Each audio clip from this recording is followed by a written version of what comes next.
Welcome, Unclicked, January 2026 news. We have co-host Brian Castillo, based off of earlier conversation, already going hard. Step Brian out of the car. Yeah. Can I see your license and registration? And, of course, Chris Moeller. Welcome back. Thanks for having me. Yeah. Chris, this morning I thought about you. I was in the shower. Well, I thought you were going to say you were on the toilet. And I haven't taken care of myself because I've been taking care of sick kids and a sick wife with the flu the last week. So I had a big beard and needed to shave. And I was like, I really am afraid that the hair on my neck might connect with the hair on my chest. It could and happen. I had to shave, so I shaved just for you. It's the kind of stuff there's we probably worry only about. a select. There's probably only select few that'll recognize that reference. But That's a pretty inside joke, yeah. That is deep. That's very deep. Did you ever see that show? 44 algo. Yeah. Did you ever see the show? I saw the clip. I never saw the actual show. Oh, the show was pretty good. Did you watch the whole episode? No, but I just know it was So like I was on nationally there syndicated show. That I was on. It was in New York City, and I was on there with the guy that started Sub Pop Records, and it was about young entrepreneurs. And I told the guy that they had just brought out Nirvana and all these bands, and I told the guy, listen, we went to a break. I said, when we come back from the break, I'm going to fight you. Like I said, it'll be sick. I'll just attack you. We'll fight. And he wouldn't do it. He wouldn't fight me. So I ended up, I don't know if you remember, I ended up taking off my shirt and throwing pillows. And I basically just try to do my own deal, but I tried to fight the guy from Sub Pop Records, but he didn't want to fight. But when that show was not over, very punk rock of him, is it? No, but I'll tell you what, when the show was over, I went with that guy to CBGB's. They took us to CBGB's. I think we went in a limo. Oh, wow. And watched a bunch of Sub Pop bands, and it was Sick. That's pretty awesome. unreal. Yeah. It was a good month. Yeah. Wasn't it? It's funny because you bring up this random story. We've done 2 podcasts already. And you were like, what the hell are we going to talk about if we do a third podcast? And then it's like, there's stuff like that pops up. So there is so much stuff. There was a lot of comments about doing a 3.0 with Chris. We will eventually get that done, but we talked about the news one. You did last year's news around this time, or was it December one? I think it was December, but around this time. So welcome back. Thank you for coming. I think it was December. I think it was December one, but that one 24. was a crazy one. December with GT. 24. Yeah. Yeah, and so this is January 26. The breakdown, as always, is news.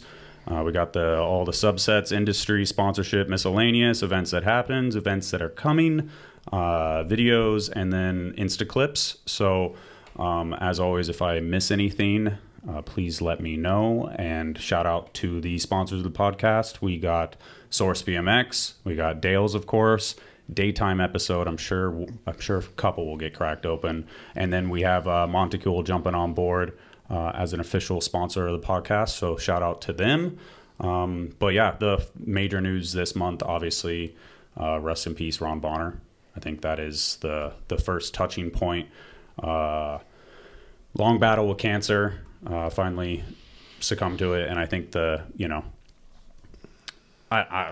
it's so hard to like sum up Ronnie just because he's done so much, and even like finding visuals and all that stuff. When a rider passes, you have all this catalog of stuff, but everything that Ronnie did was pretty much behind the scenes.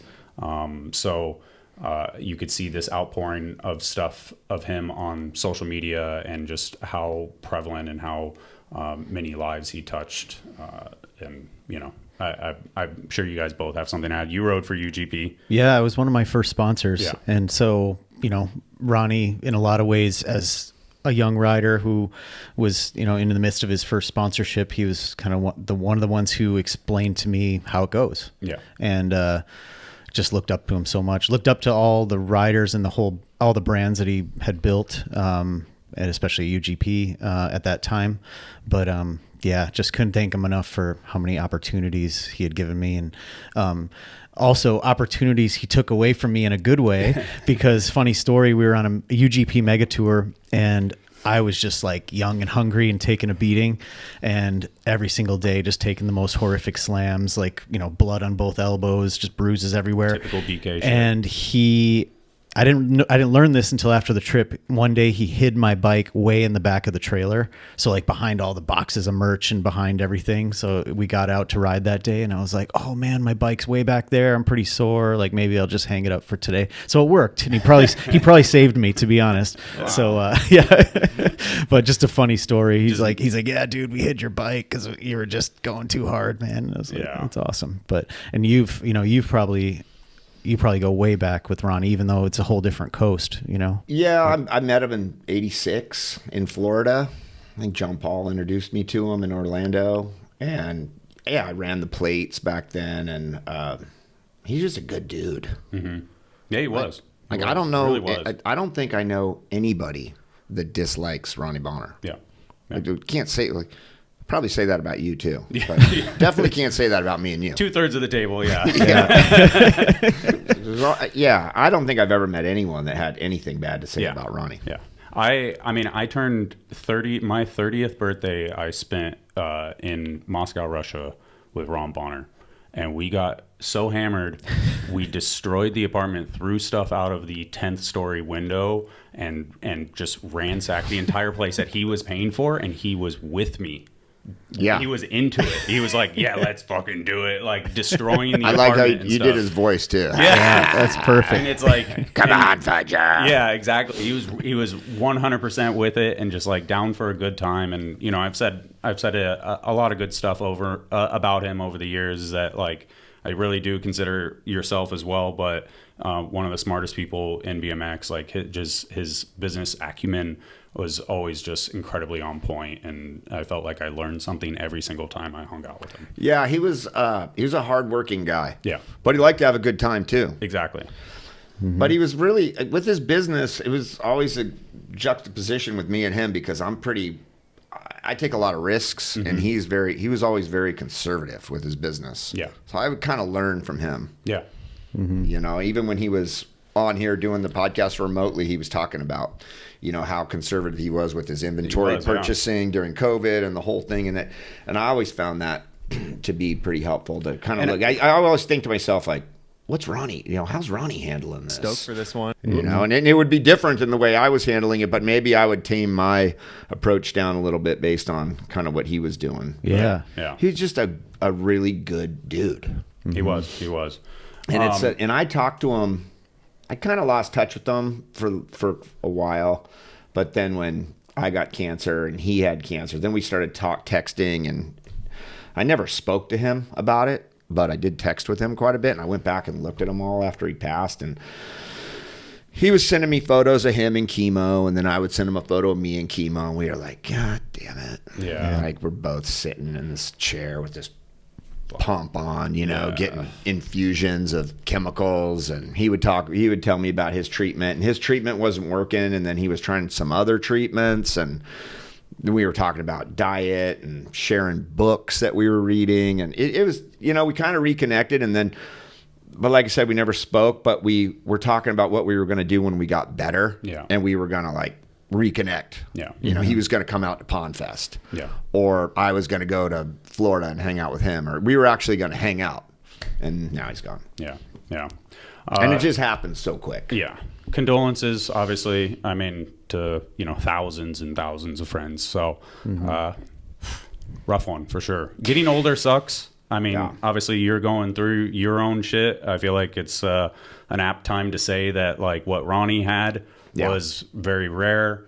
If you really listen to his podcasts that we did with him, there is a moment where he talks about that there was one lady that made it like 3 years or something, and then that was his benchmark. He was trying to beat her.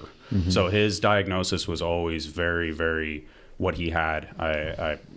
It's eluding me at the moment. Esophageal cancer. Yeah, it just brutal shit. And but I don't think he caught it until it was stage 4. Yeah. So it already kind of spread. Yeah. So, and then obviously you have been going through your own shit, and you're going to be here for a while. Yeah. No. As of last week, I am cancer free. Fuck. Nice. I did not know that. Yeah. Awesome. Yeah. Thank you. Dude, that's amazing. Yes. Yeah, I did the chemo, 3 months of chemo infusions, and they went as hard as they could with it. And then I did 3 months of Monday through Friday radiation. And again, they went as hard as they could with it. And I did oral chemo as well. And then I was going to do that one last surgery that we talked about. And when I went in, I thought we were going to temporarily, go to a colostomy bag and reroute and then heal up and then go back to my regular, sphincter setup, my OEM setup. And the guy said, oh, no, the bag's permanent. Oh, full aftermarket. And I went, gee, let's pump the brakes on the bag, And so we did, and he gave me a few more weeks, and I went back last week, and we did more CTs, we did more MRIs, the whole deal, whole uncomfortable deal. Lots of probing, and he said that the thing that he thought was the cancer was some other little skin tab or something in there, and that the cancer, 6 centimeter cancer, was pretty much gone. It was all just flat scar tissue, and I saw the images on the screen when he was probing it with no anesthesia. Yeah. Wow. So he said, "Look, we don't need to operate." Fuck. Good. Holy shit. So now I got to go back in a few weeks. I'll get knocked out and do like basically like a colonoscopy again, just to make sure that everything's good. And then I'll be getting tested 6 weeks, 2 months, for the next 5 years. Stretch. Bigger gaps in the tests, over the next few years. But as of now, it's gone.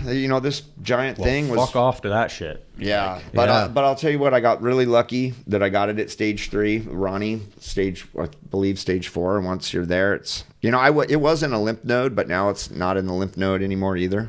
Mm-hmm. Yeah. But there's a lot of people out there going through this. My other good buddy Rob Carnahan that owned Calabasas Cyclery, old boss BMX rider, he just died. Yeah, and it was prostate cancer. He was 60. Ronnie was 55. Yeah. I'm 55. Fids was 55. It's a whole deal, man. Yeah. But so many people have gone and gotten colonoscopies since I told people of my problem, and I talk to guys about it every day now that are going and getting checked out, know. And the outpouring of support that I got from people in the BMX world is unbelievable. Like, you reached out to, offer your wife's help, and I got like well wishes from Morales. Yeah. All kinds of people. Yeah. People you wouldn't expect. Yeah, that's cool. That's awesome. When you have a just talking about Robbie in general, like when you have such a history with somebody, you're like, you can put that shit aside for when this kind of thing happens, when Ronnie's in, hospice, when you find out that Ronnie's in hospice, and there's probably no way back from that. Yeah. All these trivial little problems you have with people they're just trivial. Yeah. Mm-hmm. And it's like, we're like arguing about BMX. Yeah. When you deal with that, when you get that cancer diagnosis, you're just like, God. All of a sudden it's, I got to get my will straight. I got to get my estate planning straight. Who's going to get all this stuff? What if, Melissa gets sick and dies too, and I die, and the kids, who's going to watch the kids? Yeah, like things you never you never even wanted to consider, right? But puts all those little bullshit things you worry about in perspective. If you're 40 something, you need to go get your colonoscopy and all these other tests, scans, and listen to doctors, stuff that I don't normally do. That none of us do. Then you can't ignore all the signs, like I had a lot of signs about this problem for a long time, and I thought it was always something else. Yeah. Because now I think I'm a doctor. Well, I'm not. I'm a terrible doctor. So you got to go to the doctor, right? Yeah. And you got to do all this other weird stuff. Your will. Do you have a will? No. I didn't either. I have life insurance. Right. Yeah. Right. These are all the things you think about. So on the way home from that cancer diagnosis, you start thinking, oh man, I gotta get some stuff straight. Yeah. And to anyone listening, I know it's probably, maybe you said you're 55, maybe to some people listening that seems so far away, but my wife, who works in this field, she's a general surgeon, but she does a lot of colon cancer cases and stuff, and she said that she's seen a lot of younger people than ever before. They don't know why, they don't know the cause, they don't know if it's food or what it is, but she said it's a lot younger. So whatever they're recommending now, like they're probably gonna chop like 5 years off that. Like maybe you should start getting getting checked earlier and earlier and Right, earlier, right. like maybe in your 30s, 40s, whatever. So, because yeah, she sees cases of people in their late 20s, early 30s. It's wild. So, Yeah. I mean, as BMXers, I think we push through a lot, right? we push through a lot, so it helps us and it hurts us. It hurts us because, you know, like you're seeing blood in your stool and you're like, oh, I just slammed really hard, and I think maybe that's just from that slam, you know. Like when I went in for the first MRI I ever got, they were like, do you know your ribs are broken? I was like, well, yeah, I could see that. And they were like, your lung is partially collapsed. And I was like, yeah, because I just slammed. And I was like, yeah, but that's not really my problem. My problem is there's a bunch of blood, you know, in the toilet. Yeah. And I just pooped in an alleyway behind a dumpster. Because I couldn't hold it. Oh, wow. You know, these are like my real problems aren't my broken ribs and my collapsed lung. My real problems are I just pooped in the alley. Because I couldn't get to the Mexican restaurant on the corner. There's no way I was getting there. Yeah. Because I have a cancer that's this big in my rectum, and my body thinks I have to poop, and I can't pinch it off, and you know. And then when I pooped in the alley behind the dumpster, it was blood. So that's my real problem. And they were like, okay. Yeah.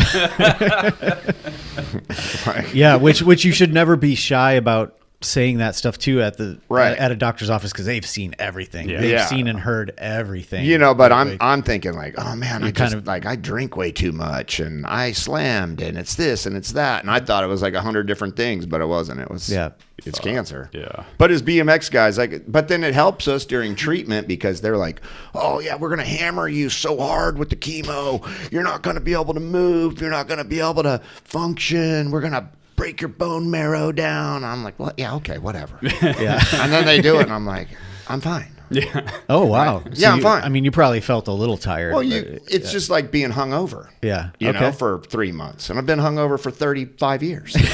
So, what? Like, you know what I mean? Chemo's no big deal. Yeah. Like, oh, I lost my vision, and my hands feel weird, and my feet feel weird, and I got a weird bag or whatever. But you're like, whoop-de-doo. Yeah. And then the radiation too. They're like, "Oh, you're not gonna be able to move or whatever." I'm like, whatever. Yeah. You know, the weirdest thing I did the whole time was during the radiation. You have to go to the bathroom like every 30 minutes. You can't be away from a toilet when you're doing radiation on this area of your body. Yeah. Because it's breaking everything down. You got to be near a bathroom. But in the middle of this, I wanted to go to Flagstaff for this trail jam that the guys at Randy at Unity Bike Shop was putting on. Yeah. So I was like, oh, I want to go do the dirt jumping jam, but I can't be away from a bathroom for more than like 15 minutes. So what am I going to do, right? So I cook up this plan, and I get these enemas. You know, like over-the-counter fleet enemas from just like a CVS. Yeah. And I go to a truck stop right outside the trail jam, and I go in the bathroom and I do these 2, fleet enemas, just flush myself out. So, it's weird that I'm in a bathroom doing enemas, but then I rush over to the trail jam. I ride through the jumps a few times, and we give away a bike to a kid, and I do some laps with the kid that we give the bike away to, and I'm like, oh man, I'm getting to the end of my little period. And then I was like, gave the bike to the kid, and we did the awards, and then I went straight to the bathroom and again. But I was had it perfectly timed. I had it timed perfectly.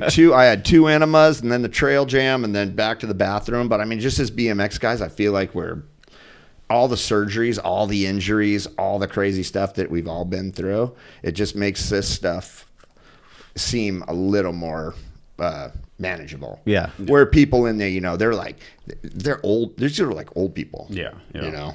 One day when I was at that clinic, I was parked really far away, and I was late for my appointment, and I was skating towards the clinic, and I think I had the chemo bag and the whole thing on, and I'm skateboarding through the parking lot full speed, and I hit a rock. And there were like a bunch of old people around, and I hit the rock, and just and people are just like, but yeah, there are younger people starting to show up over there. Yeah. It's not all old people anymore. Yeah, Too it's funny. It's crazy. Hopefully I get to the bottom. So anyway, as Unintended. BMXers, we're like, it's pros. There's the pros and cons of it. We're tough, but we're also stubborn. Yep. Yeah. So got to go to the doctor. I'm not messing around anymore. I'm just going to go to regular checkups, and I'm just going to take care of stuff before it happens. Yeah. That's what's up. Good. All right. Well, that is TMI, but also amazing news, right? Yeah. Like congrats. Well, I appreciate it. it. Yeah, for real. I did not know that. So, I just went in last week for all these tests, so crazy. but I'm feeling great, man. Better than ever. Yeah, actually. looking good. Good. Highlights. This is the absolute stuff you must watch.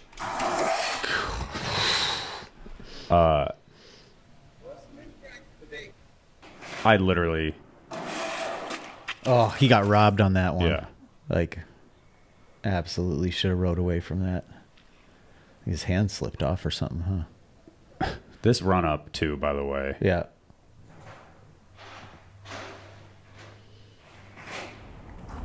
Whoa.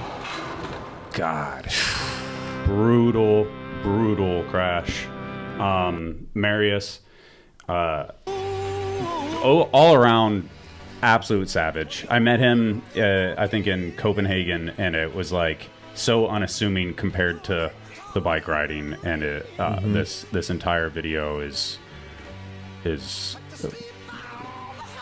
heavy. Yeah. You know, it's like in a sense you see Killian filming some of the clips, and it's like, all right, these two dudes are just feeding off of each other. But I do not want to ruin the entire thing, so it does get even it's an heavier. absolute must watch, and I'm glad to hear that. So that crash was really brutal for him, as you could probably tell. I don't know details. Marcus Wilkie was telling me about it a bit. That I think he was maybe. I could be wrong about this, but he was in the hospital for a long time, like maybe medically induced coma, head injury kind of stuff from that crash. And that's obviously probably why they didn't show it. But he is doing better now, not fully recovered, not riding yet, but, it was a heavy one. I'm glad that he's out and relatively okay and doing better, apparently. I also, it's so easy to have respect for his riding, but I also learned a little bit more about him through Marcus too, because he's always studying, or like he's always trying to better himself on and off the bike. But I guess when they'd go on trips, he would say, hey guys, we can't hit the streets tomorrow until like 11 because I'm going to wake up early and I'm going to study for, and I wish I knew like what he was studying for, but some smart people stuff. He was studying for something where he's like, I'm going to get up at like 6-7 in the morning and study until 11, then we're going to go ride, if that's cool with you guys. You guys sleep in, whatever, I'm getting up to do this stuff. So I respect that. He obviously, then he gets on his bike and he's an absolute savage. So well wishes to him, and incredible video. So everyone should definitely watch it. Definitely. Garrett Reynolds signature Monticule jeans. Straight leg, little bit of stretch, high quality cut and sew. Straight leg's not your thing. You want the big old wide boys. They got the Max Miller ones. Jeremy Malotte's got his signature pants. Dan Kruk's got his signature pants. Head over to monticule.co. Enter the code Unclicked for 10% off. Whichever pants you want. They got hats. They got shirts. Full lineup of gear. But it's not just a code thing. Kicking off Monticule Clip of the Month. Head over to Instagram. Post your best stuff. Hit it with the old hashtag Monticule COTM, clip of the month. Then you go to the URL, you submit it to Monticule. It's just the URL. It's not like you got to upload a video or anything. Name, email. Should only take you like 30 seconds. And at the end of the month, we're going to watch 3 clips, choose a winner. That person gets a $100 voucher from Monticule. You're going to get a package from me. I got some Monticule gear. I'll kick in some ourbmx stuff, whatever random bits and bobs we have, and everybody's happy. Shout out to Monticule for sponsoring the podcast, for all they do, supporting all those bike riders, making cool stuff. This is how we keep BMX doing well, support brands that support BMX. That's it. Thank you. Back to the podcast. Ramped, Dennis, doing Dennis style things. I guess that's a good one to do. Amazing song choice too, by the way. Which we probably can't play. Yeah. And then he has the behind the scenes stuff of this as well, like how sketchy that roof was. But just a bunch of, I mean, and then in the caption it says something like 4 sessions. Wow. I wonder what kind of recon he had to do for this. Like, I mean, it's just all, finding. these are all Yeah. classic dentist spots. Like Yeah. even the palm tree ones, we shot him doing a no-hander through those. Like Did he when take was, Yeah. like, Did he 17. take his pegs off when he went through the palm tree? I don't think so. I just looked because he runs 4 pegs, doesn't he? Yeah. Did he take him off? I don't know. I would. Yeah. I'd cut my bars. Just- He too. may be on. No, he's got pegs on. Yeah. Oh, he didn't He's care. Oh, yeah. He's a 3-pegger in that one. Yeah. He doesn't care. Yeah, Man. yeah, he did a no-hander through that, which is like even sketchier than Yes. the backflip. I'd take the pegs off, cut my bars, Oh, yeah. Right. Anything. do all kinds of shit. Wow. But yeah, 4 or 5 sessions. Like, imagine just. I love this too because this video is incredible to watch as a BMXer, but I've showed some of these clips to people who don't ride. Yeah. And I'm like, hey, in a parking garage when there's a thing hanging down that you don't want to Yeah. hit with Yeah. your car, I'm like, watch this. And I like how jumps Dennis through it. just doesn't give a shit. Yeah. Like people sweat you for wearing a helmet. This They get- clip. they- That's they- the one you I've know, showed to people. This one, that is his head. Yeah. That head is what freaks me out on it. Yeah. Yeah. Even Oh, when yeah. I saw the still shot, I was like, oh my God, how close is the head? Yeah, he doesn't care. He's got the ramps. He lands in grass. He's wearing Yeah. a helmet. He doesn't care. Yep. I love it. Even just in that aspect, like the police security aspect of the setup and the you're not in and out in that sense. No, It's like you're he- fully setting yeah. up. Yeah. Oh, with the ramp. Yeah, Yeah. just like Does he ever have to just leave the ramp? I don't think. So. I mean, I think it No ramps left behind. maybe. Sometimes he probably just has to like, we're out. Leave the ramp. Was it call Colby? We'll get a new ramp. Call Colby. We'll stop it there. There's a couple more clips after that. If you have not seen it, of course. Mickey Madrid. This was so raw. I mean, his riding's about incredible. Unless you got a time code, do you know? You have one? Well, I his mean, the whole last thing, clip, but his last clip is incredible. But he also earlier in his part he does just a hop 3 that I think it just looks incredible. Yeah. It's like in the middle of a line, but I mean, classic Mickey where he's doing a super long grinds. Yeah. I also love it too. There's a shot somewhere in here where it shows his bike and it's just everything's ground. Like, Yeah. yeah. Like sprocket, bottom bracket, crank arm, pedal, everything. Well used. But yeah, I love it. This is what the BMX industry needs. People that ride like this, so they have to replace their parts. Yeah. Just grind everything down, kids. Yep. And replace them. Oh yeah, I ground through some pure energy grind sticks one day. Yeah. Nice. You got all kinds of old S&M references Yeah. today. Pure energy grind. I don't. BMX Inferno was my Yeah, my we Bible packaged. They growing look up. like little batteries. All right. Yeah. So we packaged them like batteries, and yeah, they were pure energy grind sticks. Who knew pegs was an acronym? Yeah. This one. I think this is the one. He just goes forever. What the fuck? Yeah. Chain Yeah. stay. Yeah. Madrid's got hubbas. Mickey's done of all. Sparking Yeah. chain stays. Yeah. I love his riding too because it's just, I mean, if you're watching that video, keep the audio on because I don't know if you're like me, just Yeah. hearing those steel The metal, pegs grind yeah. just really is satisfying. So shout out to Mickey.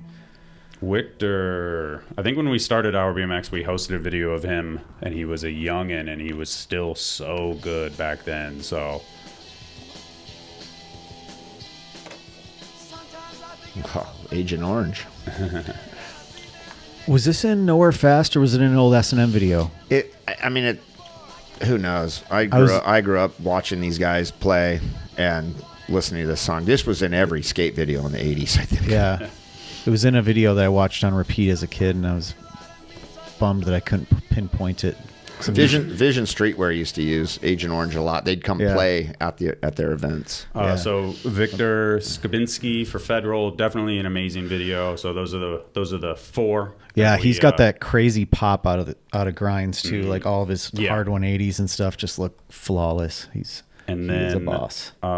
Fit Barcelona trailer. I was gonna die young. So this is dropping next week, correct? We're all just kids living on. All right, this is dropping next week. Okay. Stu sent me the link, and It's insane, dude. And I still like just right now. I'll stop watching talking this and let game the right on talking. the beach right here. It's a great video. it is. It really is. I watched it a couple days With my ago. friends, just creating new memories. It's a blessing, and I'm really, really, really thankful. Watched it with my daughters at like midnight the other day, and they charge people $1 for every cuss word. My heart is And we watched the video, and my daughter looked at me and she said, for sure. I'm going to be sending Max an invoice for $50. He curses a lot in this video. That is very funny. Nice. So That's a hell of a Fit Bar- lineup right there. Fit Barcelona trip video back in the day. What year is that? Off the top of Probably your head. 03. Yeah, that was Yeah. like. I think it was a very It's one of the early bike trips there. exactly. I mean, skaters were already hitting Barcelona quite a bit, and I think that's where we got everybody saw that in the skate videos, and they're like, "Oh man, we want to go there." Yeah. But bikes have opened up a bunch of spots that skaters can't really touch. Yeah, yeah. So it's a totally different deal. But at one point in this video, a couple guys even skate by. It's like the bike guys, Oh. our guys are riding by, and some guys skate by. So it's like people love going to Barcelona. It literally made me want to take a trip there because of just the how I've only been there one time, long time ago, and just the idea of just going around a corner and just finding something amazing just doesn't really exist. And stuff you recognize too from other videos, Yeah. and then some new stuff. I've never been to Barcelona either.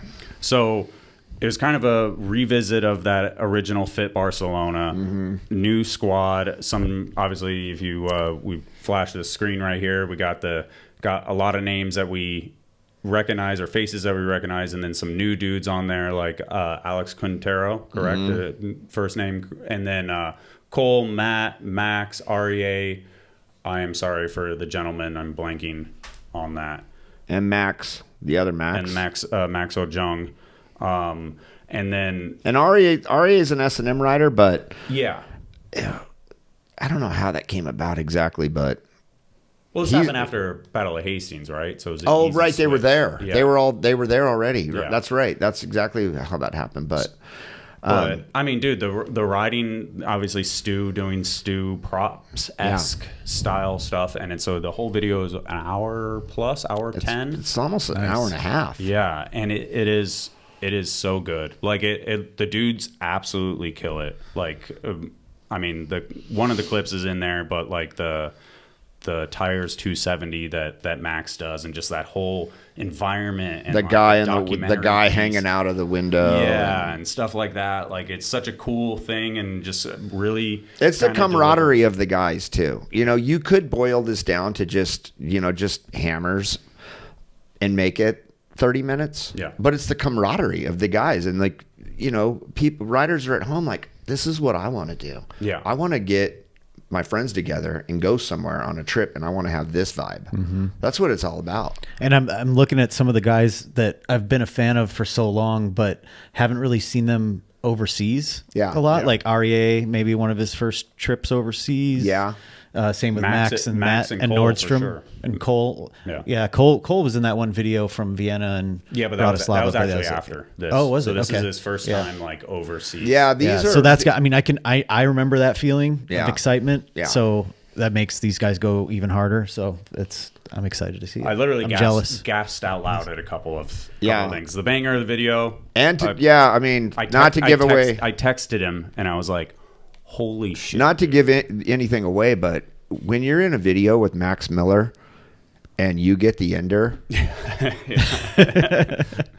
It was Cole wraps this thing up. Yeah. I mean, yeah. Wow. It literally, like, when they called the trick out, I was like, like, And that's I a was big- like, that- I that- don't know. I don't know if that's a good idea or not. Like, that's been like a goal of ours and still is, to get Cole like in the streets. yeah, Because he's so good. yeah, yeah, But he loves doing his thing. Yeah, And yeah. he's never really set out to get a part done yeah, yeah. in the streets.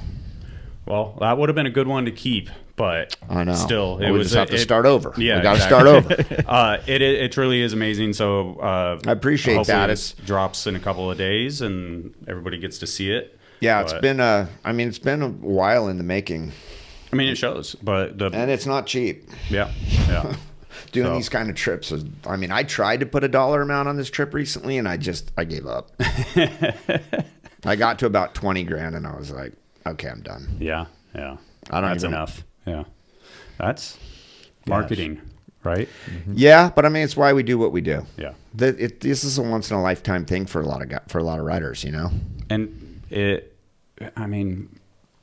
it's the intangibles. Yeah. Like you talked about it last time. You're like, oh, well, we do this video, and it's like, do sales go up in Australia because we did a trip to Australia? No. Like, does it resonate? It's hard to quantify that stuff. Yeah, but this is the kind of video as a young rider that you're going to go back and watch over and over again. Yeah. Because, like I said, because of the camaraderie, because of the vibe, it's aspirational. Yeah.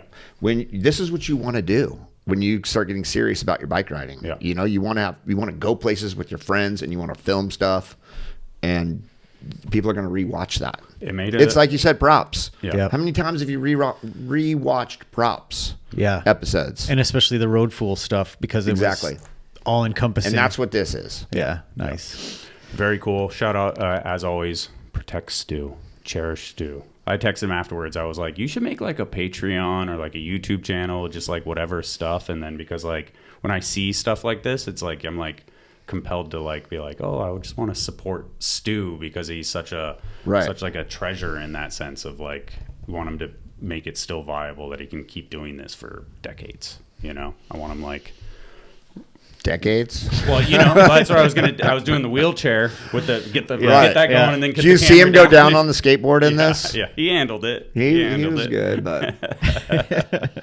let me make sure I put that link in here for everybody.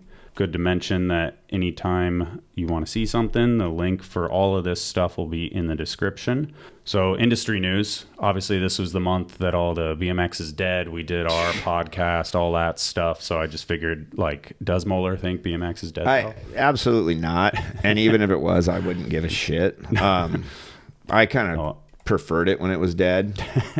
But I just spent 14 hours in the car the other day, and I listened to you guys, like a big chunk of it, because I listened to all these things that you guys have been doing. Yeah. So the one with Johnny, and then the industry one. And, whew, I feel like I've been with you guys for like a long time. And now thanks for sticking through now that. I'm actually here with you guys.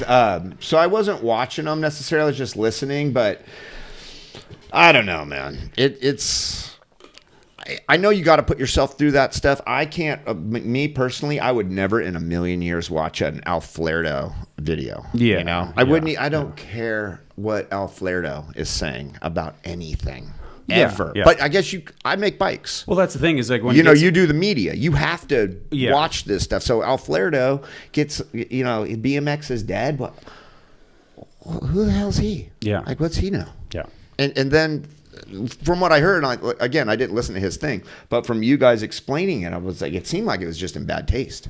It wasn't bad taste. And then, it's like Brant Moore does a piece. He does like 5 hours of talking with Alfredo afterwards. Really? And then it's just like, I was listening to this stuff and I was like, neither of these guys own brands. Right. Like, do they actually know what is really happening? And that's where the idea came from of like, and people don't want to answer questions. That's why the anonymous aspect of it came in. Like, hey, give your unfiltered answers. Right. And you saw that there's a variance. Some brands are doing great. Some are not good. I shouldn't say great. And I'm not in there, by the way. You did not respond. And I'm definitely not number 6. I actually meant to make that joke. I was like, welcome brand number 6. Yeah. I actually wanted to print a shirt, brand number 6. Be our new company. Yeah. It'll be our new company, brand number 6. Who is brand number 6? Do you know who brand number 6 is? I honestly don't know. I honestly don't know. It's funny because like I talked to a couple people and I'm like, I kind of want to ask which one you are, but I was like, I'm not going to. Like, I think it's better that I honestly don't know. So I think it's just, that was the idea, is like, I want them to give real answers and I don't want to spread that around or have them be accountable. I mean, I think that, what we consider a company, the definition of company is pretty loose at this point. Yeah. It could just be like one guy in his apartment with a computer. Yeah. And he's a company. Yeah. Yeah. Well, I did list, I think at the beginning of your podcast, I did list the brands that I sent it to. Yeah. I think because it was like 25 brands. Right. 20, I don't know, Did I man. do that or was that off camera? I don't remember. Yeah, I don't know if that was on At camera the end or of the off, day, but it's like, it was all legit brand Yeah. owners, like real companies. Right. So I would say this about, at the end of the day, you have to make products, sell them, collect the money, and pay people. yeah. If you do any of those things poorly, you might be out of business. Yeah. Yeah. Yeah. And then there's a lot of other stuff that goes along with supporting those things. The making the products, you got to make them good, the marketing, the selling, the collecting the money, and then the paying people. This is what you got to do. I've been doing this for 40 years. And I was working in the BMX business even before I started S&M. Mm-hmm. So it's not rocket science, Now, But is on this- BMX dead? No. I mean, look at all this stuff. Are you kidding me? Yeah. I mean, look at all this stuff on your screen. If Yeah. BMX was dead, that'd be a blank screen right there. Exactly. So no, it's not dead, but it's not for everybody. Yeah. And for a lot of these brands, it's like, I see brands all the time. I'm like, why even bother, man? Yeah. Don't even start that. Like, Yeah. if you're going to start that brand, it's because you want to own a brand because you think it's like, going to be fun. It's going to be cool to start a brand, but it's probably not going to be profitable Yeah. because it's super hard. Yeah. But you got to love it. And if you don't love it, don't bother. Yeah. And if you love it, then you don't even care. The company grows, it shrinks. I've had 40 employees. I've had no employees. I've had 40 employees. I currently probably have 20 employees. It's up, it's down. It's all over the place. Yeah. And that's just the way it goes. And over a long timeline, those things come and go. And Yep. I think that's like when somebody's been in it long enough where it's like these people now talking about it, you're like, yeah, that's right now. Right. And this valley and this stuff that's happening right now won't be happening in 5 years. No. And when you're around for 20 years, it's not that big of a deal. Yeah, it's cyclical. Yeah. It's always up and down. It's just like I always compare companies to your body. You put on weight, that's easy. Taking it off, that's hard. So you're having fun, you're getting fat. you're sponsoring everybody. Yeah, You're like, yeah, oh my God, this guy rips, get him. Get this guy, get that guy, get everybody, give everyone a raise. And then all of a sudden you got to go on a diet. Yeah. And you're like, oh God, we got to cut back. And it's always like this. It's just like your body. It's like you get big, you get skinny, you get big, Yeah. and you got to be healthy. And it's not dead at all. When on the topic of like the industry meeting, when you guys got on that one, that was maddening for me listening to you guys talk about that. You were talking about You planted that motherfucker. Magoo, right? Yeah, probably. But honestly, It's the first time you've ever admitted that. I did go to the FBM one, the Yeah. bottom bracket Yeah, that thing, one and was I was insane. like, I'm gonna hang myself. Yeah, it was- And then listening to you guys talk about it again, were you in for that one too? No, I mean, I kind of. Oh no, you weren't here. I was here, but I stuck myself so- out of that part of the conversation because I was. When that came up and you guys started talking about the plastic pegs and it was cold out and the industry needed to like come together to correct the composite material for the peg sleeve so that they didn't break when it was cold. I was like, oh my God, this is why I'm not going. Yeah. And they were like, oh, you'll never get Moeller and Morales. I'll hang out with Morales all day. I don't care. Like, Yeah. I'd have fun hanging out with Morales. What I don't want to do is listen to people talk about the plastic on the sleeve. Yeah. Yeah. And the whole point was like the industry needed to come together to get the plastic on the sleeves like correct so that it didn't break when it was cold. I don't think And that I was like, I don't think that was my point. I think that was This- that was like a demo. That this was a is demo sticking insane. point. Yeah. this is insane. If Yeah. the peg sucks, don't use it. Yeah. Or make it better. Yeah. But that's not what we're talking about. Yeah. We're talking about like, the industry. If people could get together and talk about something that made sense, I'd be there. Yeah. But they can't. Yeah. So I'm not going to be there. I'll be at the bar. Yeah. Like if you guys are all together at a trade show and you're going to have a summit, I'll be at the bar. Because I'll be talking to some random guy that's in like another industry, and I'll learn way more about how to run my business from some random guy at the bar than I am with a bunch of knucklehead BMX dudes talking about plastic pegs. Yeah. Have you had a lot of good conversations like that over the years with people outside With of the random industry that you've drunk learned? people? Yeah. Absolutely. Yeah. Yeah. Yeah. Because Totally. I'm not necessarily business wise, but I love those I conversations. did like what you guys were talking about, because I had touched on it before about like, you know, how front hubs are 100 mil and back hubs are 110 or 112, whatever we're running now, and pegs are weird. And we've talked about this before. Your skateboard trucks are both the same width, right? So when you get on the rail, you have 169 indies front and back, right? But then you get on the bike and your front pegs are this wide and your back pegs are this wide, and it's super weird. So you're going to get on the rail. What? You're already crooked. So why can't we get the pegs the same width? Yeah. So that you can come down the rail straight. It's crazy to me. And like you said, like I have never ever thought about that. Yeah. Which is weird because I have done a million grinds, a But million you're miles always- worth of grinds. Yeah. But It's always tucked in. I've never noticed. I don't know. Yeah. But So it does anyway- it makes tons of sense, and now it'll I probably like be in my that. head. I like but- you were talking about that. And, you know, through the years, I've tried all kinds of stuff. Little, like, teeth on the sprocket with chains where the pins were closer together. And, you know, we were the first BMX brand to do the integrated headset. And it's a weird little industry. Yeah. That's Were you before standard? on the integrated headset? Yeah, we were first. Oh, nice. I didn't know well, that. we took it from Campanola. Yeah. And the frame maker, Italian frame maker Pinarello. So Pinarello did it first. They designed the integrated headset. This guy Pinarello, that's his name.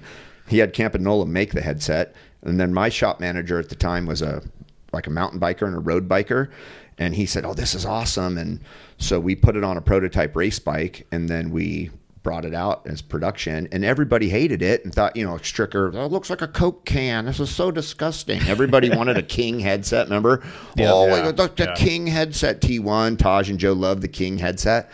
We're like, this thing's $150, and it's still going to get weird, and then it's going to break. Yeah. What are you guys talking about? We're just going to put it all in here. And everyone was like, oh, it's gross. It's disgusting. And now everybody's got it. Yeah. So this I always industry, thought- this I'm industry, Midwest though, so I always thought standard. it's a invented rinky-dink everything. industry. But we're leaders. Like, I don't care what anybody's doing. If we think it makes sense, we're going to do it. And then everyone else is going to do it. Because let's be honest, like, everyone just follows what we do anyway. So when S&M does something, everybody's like, oh, no, it's okay. So if some other brand did it, and they'd be like, oh, that's stupid. And then we do the same exact thing. They'd be like, oh, that's sick.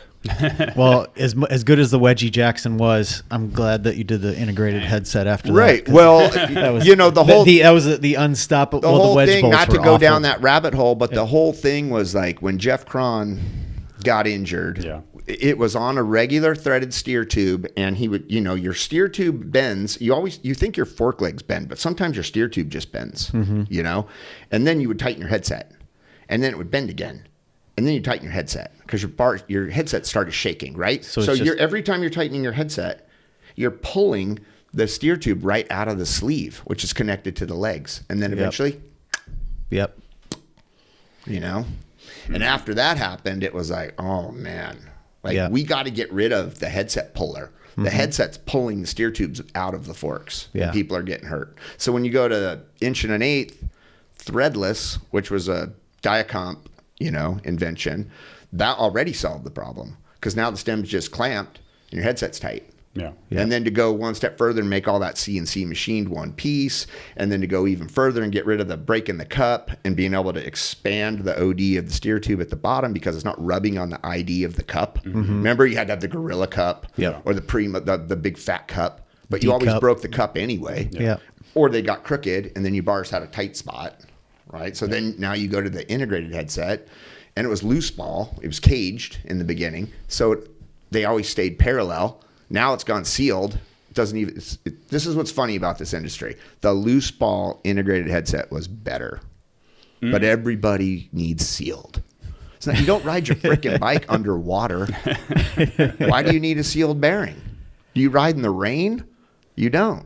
Loose ball is better. But no one's ever going to run a loose ball integrated headset. Although when Campy designed it, it was loose ball. It worked better.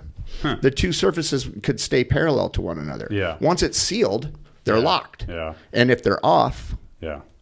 there's no correcting it. When they're caged, they always stay parallel. But nobody's ever going to run that. So, I don't know. It's a rinky-dink industry. I hate to say that.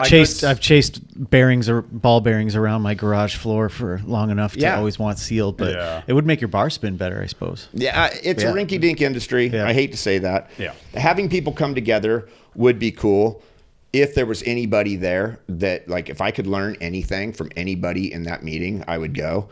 At this point, I don't think I could. Yeah. I hate to say that too, but I don't think there's anybody there. Like, that's where Magoo is good, because I could learn from Magoo. Yeah. 100%. Especially back in that day. Yeah. Nowadays, I don't know if anybody there's. I'm going to be like teaching it. That's what's going to happen. Yeah. I'm going to be like, you know. Yeah, it's going to be a Moeller clinic. Yeah. No, I'm going to go to the bar. Well, so anyway, the industry is not dead. It's better than ever. Riding's better than ever. Running a company successfully is not easy, but anything. What good thing in life is easy? Nothing. Being a dad is not easy. Being a husband is not easy.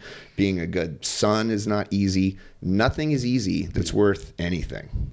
So if you're looking for easy, this might not be your deal. And if you want to start a frame company, why bother? There's already S&M. You know?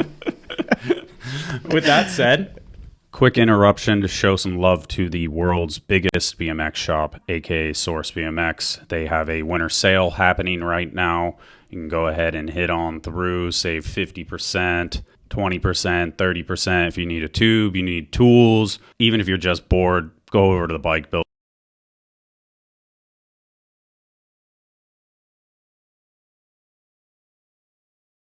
They have helps and guides for maintenance for your bike, seat buyer's guide, frame buyer's guide, tons of resources on there. Shout out to the dudes over at Source. Appreciate you so much for supporting the podcast and everything we do. SourceBMX.com. Just showing some quick love to B-Cross. B-Cross. This is a French BMX magazine. Yep, 2 years running. Got a quick email from, I'm blanking on the name right now. I apologize. But just wanted to show them some love. Obviously, big fans of print. So the site is right here. B-Cross Editions. They got all the full collection of magazines. Actually pretty sick. Books, the whole bit. So if you're looking to support some print, go ahead. These guys have been around forever, by the way. Yeah, I just saw a cream at the very bottom as well right there. So I'm like, oh, is this... well, we were talking about leaving the country for the first time. When I was 16, I went to Paris for some race and dirt jumping thing, and these are the guys that brought me. They paid for it. B-Cross. Wow. B-Cross magazine. Okay. Yeah, and this is 1986. Wow. That's amazing. So they've been around for a long time. Okay. And then industry news. Keep it quick, but X Games League, they're still rolling out news. And I didn't think about this aspect of it, but like the hometown. So they have teams, but then they also have regions as well. So the X Games Los Angeles team, which would probably be like Nija is the captain of that one because he's based in Los Angeles and stuff like that. Interesting. So, I mean, aspects of it that just keep coming out. Find it all very interesting how it'll unfold. But a San Diego one would be pretty insane. San Diego one would be sick. There's too many good people. Yeah. Sponsorship stuff, a couple of surprising ones, a lot of international Red Bull riders. I don't know why this is an iCloud link. This is probably wrong before this. This is just a helmet. This is a screenshot of it. He just, the subtle, I'm no longer riding for Red Bull. The rim one was wild, right. He's such a fucking hero in that sense. So we're joking that like maybe he's just rim energy drinks, like one of those things. But in the same vein, Jake Remek, I'm not tremendously familiar with. And then Lara Lessman also off of Red Bull. So international stuff happening there. And I think those riders, I don't know about Jakob, but Yaka. Lara, I think, was on through Germany, and their perspective, regional ones. Yeah. So different countries do different things with their then budgets, I suppose. Stranger continuing on their resurgence, I think is a correct word. So they got Joji Mizogaki, Johnny Reiki's on there. Who's heading that up? Is that Rich? Hirsch? No, Rich is gone. Rich I is heard out that. of there. Someone told me that. Nate Richter. Oh, Nate's doing it. Nate's doing okay. it. So, Cool. I mean, seems like he's going hard. Yeah.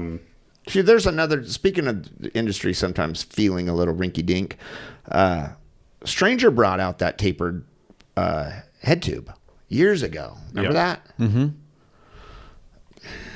Why didn't that catch on? Caught on in mountain bikes. Yeah. We make a DJ, it's on there. Yeah. We have a new race bike coming out, it's on there. Do you like it, personally? I mean, you don't want to snap your forks, right? Yeah. Have you ever snapped forks? Yes. Forks? It's ugly. Yeah. You go down quick. Yep. Yeah. So I don't know. Stranger did that, and it didn't really catch on. I won't tell you what brand they were. The forks that snapped, or the pitchforks. Ditch. That's how long ago it was. Wow. 1 inch. Or Yeah. threaded with I don't know. pet I'm just saying, Stranger. Yeah, all right. There. Stranger did. I think they were first on that in the 20-inch Yeah. world, and that didn't really catch on. I don't know. Maybe it's not necessary. I mean, no one's really snapping forks like they used to, Mm-hmm. so maybe it's not necessary. But they did try. But yeah, good to see. I think Joji left Federal, and then obviously Reiki's. We have discussed. That was on team. interesting. That was really Yeah. interesting for me listening to all that, the episode you guys did, because I don't think we know really like the company side of it. I don't think we ever do. I know based on my riders, a lot of riders quit. Yeah. Like they're not all. You'd never know what's really going on. Yeah. Okay. On like that side of it. So on the Fiend company side with Bob and Garrett. I don't think we really know what's going on. But the one thing I'll take away from that situation and like listening to you is great because you're like the quintessential professional and you just handle things really well. These guys, they get emotional and put those weird posts out like that. I'm like, what are you doing? Yeah. Stop doing that, everybody. Just if you need to vent like that, just do it to your lady or your family or something. But you Start don't need journaling. to. You don't need to do because now look, he's on Stranger. You're on Fiend, now you're on Stranger. Yeah. Yeah. Is there somebody else? Is there a little bit like better deal out there for you if you weren't such a loose cannon? Because once you're out there like that, people are like, oh, I don't. Yeah, once you burn like, the oh bridge, yeah, I don't want to deal with this guy. Yeah. Yeah. You know, once you go full Ricani, you can't really. You can't come back. Once you've gone Ricani, you can't come back. Right? Unless you're a canny. Well, then you end up on. Because Ricani You did just come end up on. I don't know. Yeah. I know for me personally, even if people think, you know, I don't like this company owner or whatever, I would not hesitate to hit the guy up. Yeah. And be like, dude, look, I know we've got some problems, but is this dude a psychopath? And then be like, yeah. Yeah.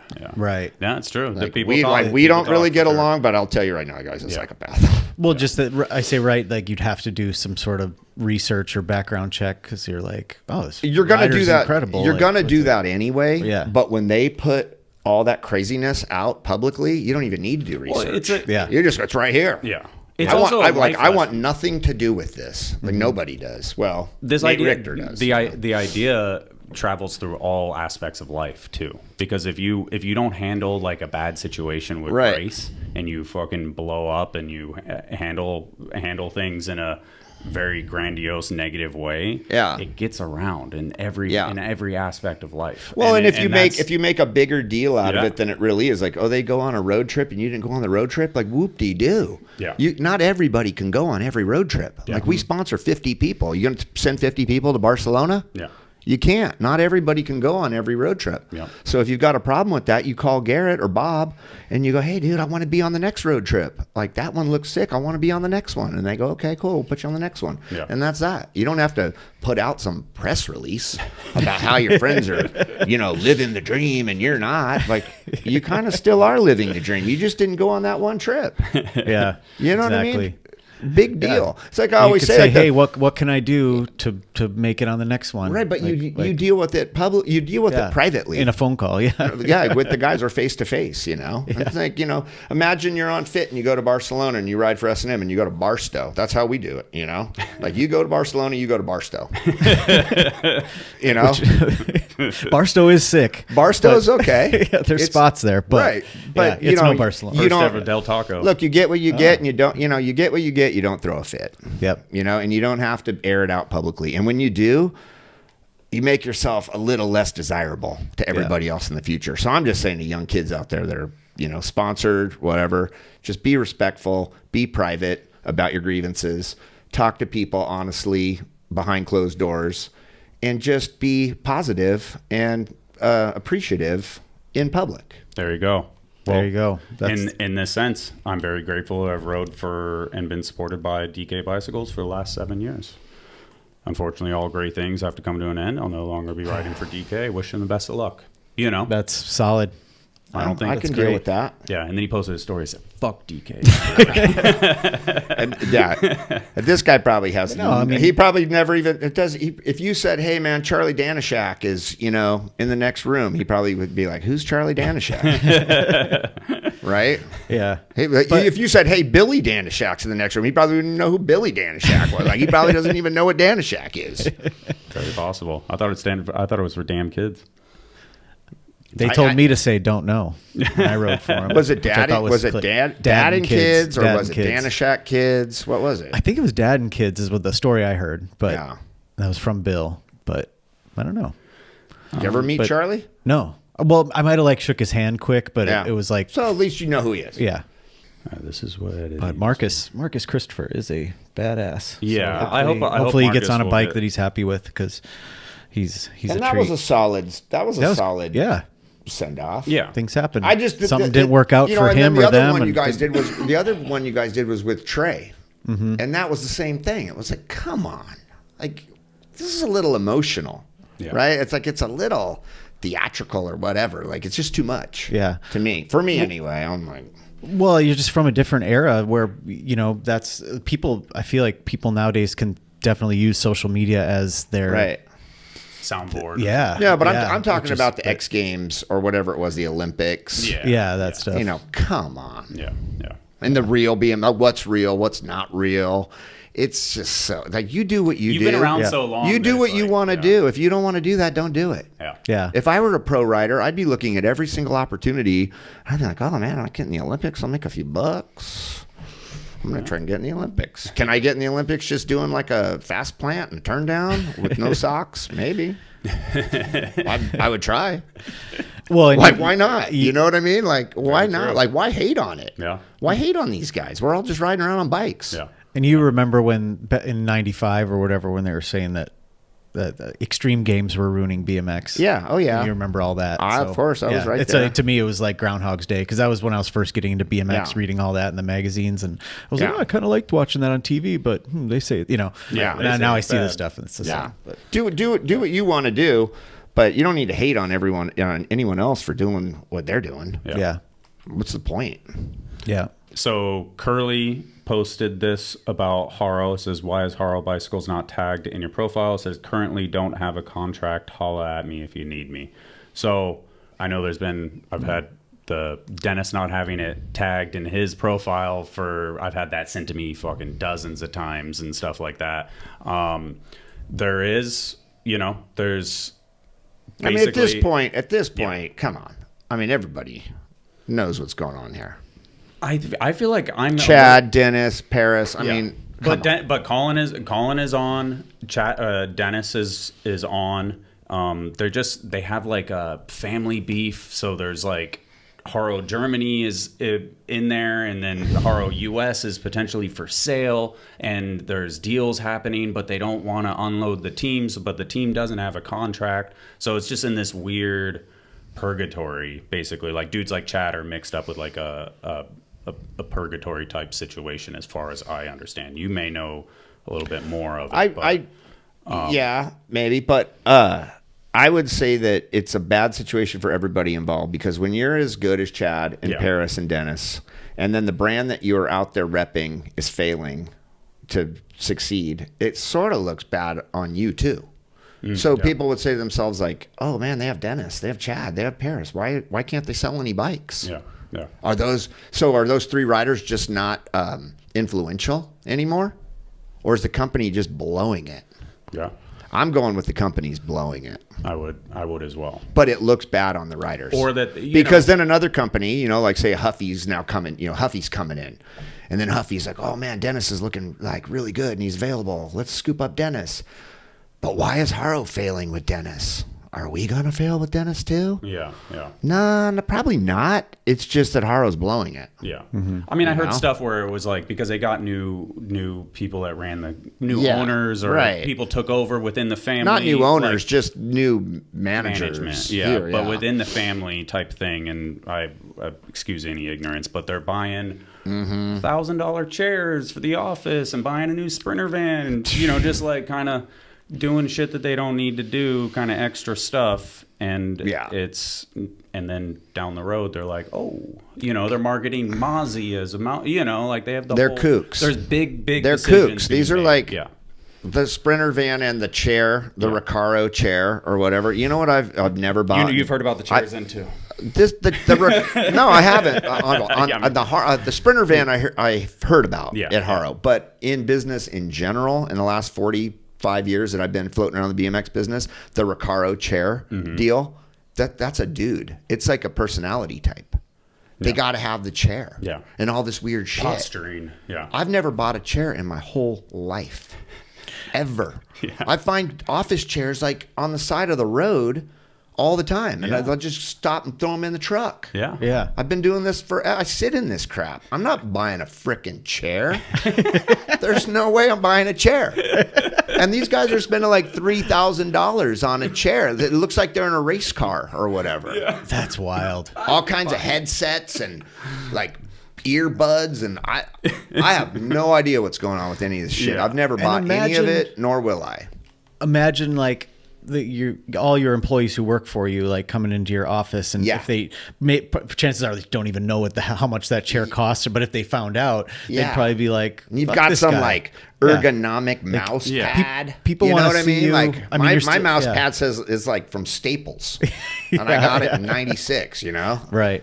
No ergonomic mouse pads. Yeah, but like anyway, these guys that have taken over are just kooks. That's basically what's happening at Haro. No offense, guys at Haro, but they're probably like some, like mountain bike dudes, or I don't know who these people are, but they just don't know what the hell's going on. I hope whatever's happening gets sorted out. It doesn't seem like Chad is officially off Haro. None of the dudes are off. It's just they're in flux. So hopefully that answers some of those questions, because it's kind of like a big business shit where they're caught in the crossfire type thing. And you guys didn't bring it up is the industry dead? But Huffy is coming back, and if you look back in history, every time, because Huffy's like America's oldest bike brand, and American made too, back in the day in Dayton. But if you look at every time they've come back, there's a correlation between the industry bouncing back and them being back in. If you go all the way back to like,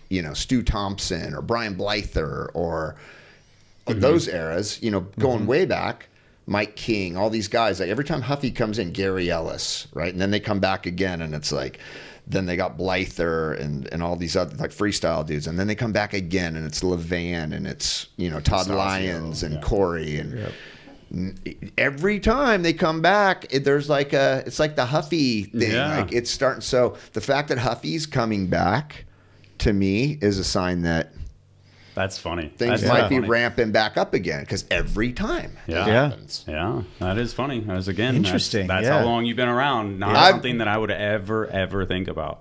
You got to go back and look at the teams each time it happens, you know? Yeah, interesting. So we'll see. Let's rip through these. Isaac Berryman on Colony, which, if you're not familiar with him, when we had the recent street jam, the King of Brisbane, he's the one that front flipped over the fence. He had a bunch of crazy shit at the Act Jam recently, doing the bike flip and all that stuff. So absolute killer. Another one added to the Colony team. Did you just open a Dale's? I did. That's a lunch Dale's. It is. This is a meal. I'm going to join you on that. Got 2 options. 3 actually, counting the NA one, non-alcoholic one. No, is there a non-alcoholic here? Yeah, the white one. Oh. Almost 10 years of memories and experiences. So Josh De La Rosa discussing being off of bone death, which obviously a lot of that is so crazy. That's cool. Dude, that's sweet. That is awesome.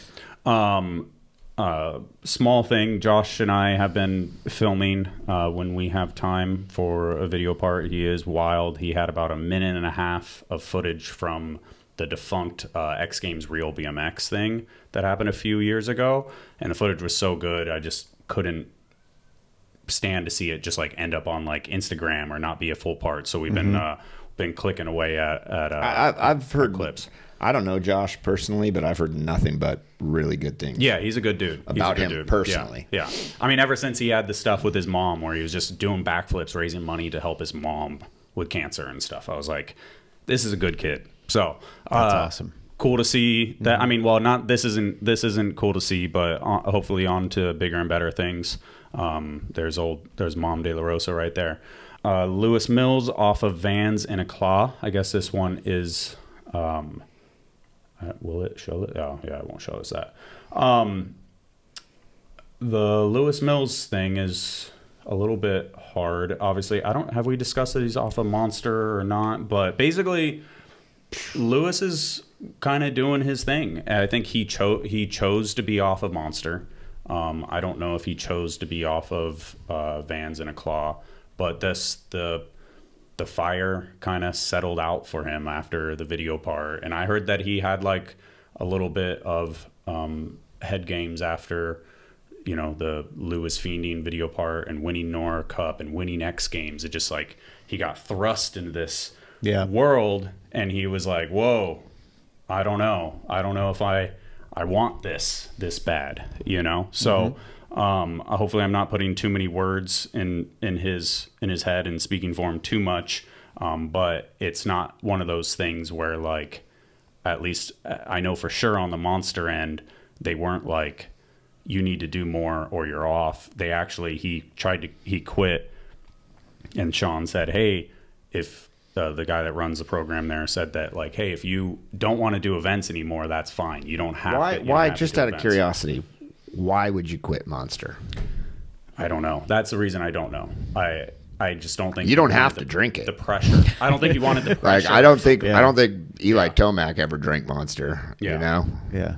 I think there was an associated pressure with it or something. I don't know. I'm grasping, but I'm not a quitter. I'm just not I don't quit. I'm not going to quit anything. If somebody's paying me like $50 a month to wear bamboo sandals to ride in, I'm wearing them now. Honestly, I don't care. I wouldn't care. I don't care. Yeah. So I'm taking the money and I'm not quitting. They're going to have to kick me off. They're going to have to kick me off. I hope Lou is an amazing human first and foremost, amazing human, and an amazing bike rider. Obviously, everybody knows that. So hopefully he said something in those story posts that was like, "I will ride for Fiend forever" or something like that. So I know he's not done riding bikes forever. For now. Forever for now. Keeping it moving. K-Rob Jr. No longer riding for Haro, kind of going back on the previous conversation. I don't think he was ever officially team status, but that's moving there into the gracious not plugs of product. Monticule, as I said, supporting the podcast. They got their new line of jeans, especially We have the Garrett Reynolds signature jeans, so actual jean material, like kind of a straight cut, and then this is ones that Chris would probably like right here, those pattern, right? Me? You can see that. Yeah. Did you just call me Chris? Chris. Yeah, I don't know, man. I'm currently wearing $5 jeans from the thrift store. in the chair you found on the corner. Yeah, Brought his own chair. Yeah, no shit. But yeah, shout out to Monticule. They're doing a This whole is bunch cool. of stuff. Is this so? This is like cut and sew. These guys they're not just buying this stuff. I don't think it's putting a tag on it. I do not believe it's like catalog-esque by any means. So this is custom stuff. That's cool. We made jeans back in the day.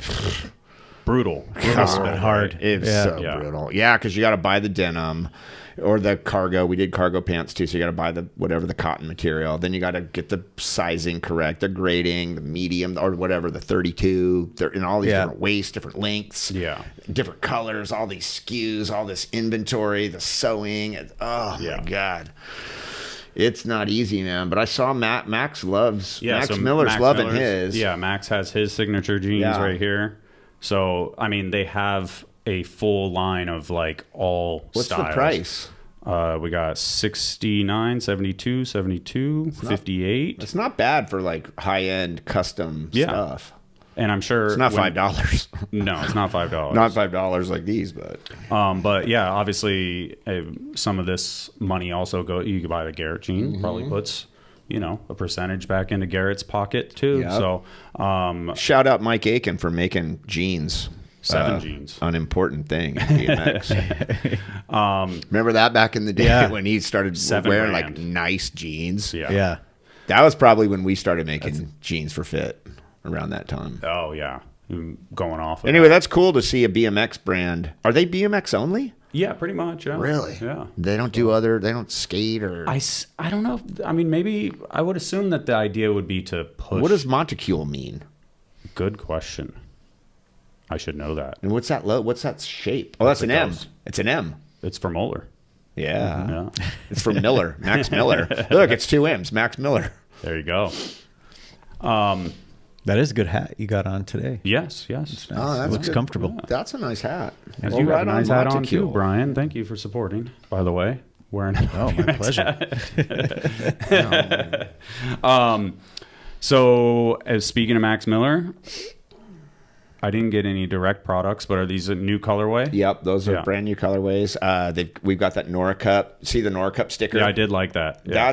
That's the old Greg Hill sticker from the 80s. So that's where we got that. That's funny. The Greg Hill won the Nora Cup. The Nora Cup, there used to just be one Nora Cup. Yes. There wasn't a bunch of different categories. It was just #1 racer award. Yeah. Back when I was a kid. And I counted those. I used to work there at BMX Action. I used to count those ballots when they would come in, and it was totally rigged, by the way.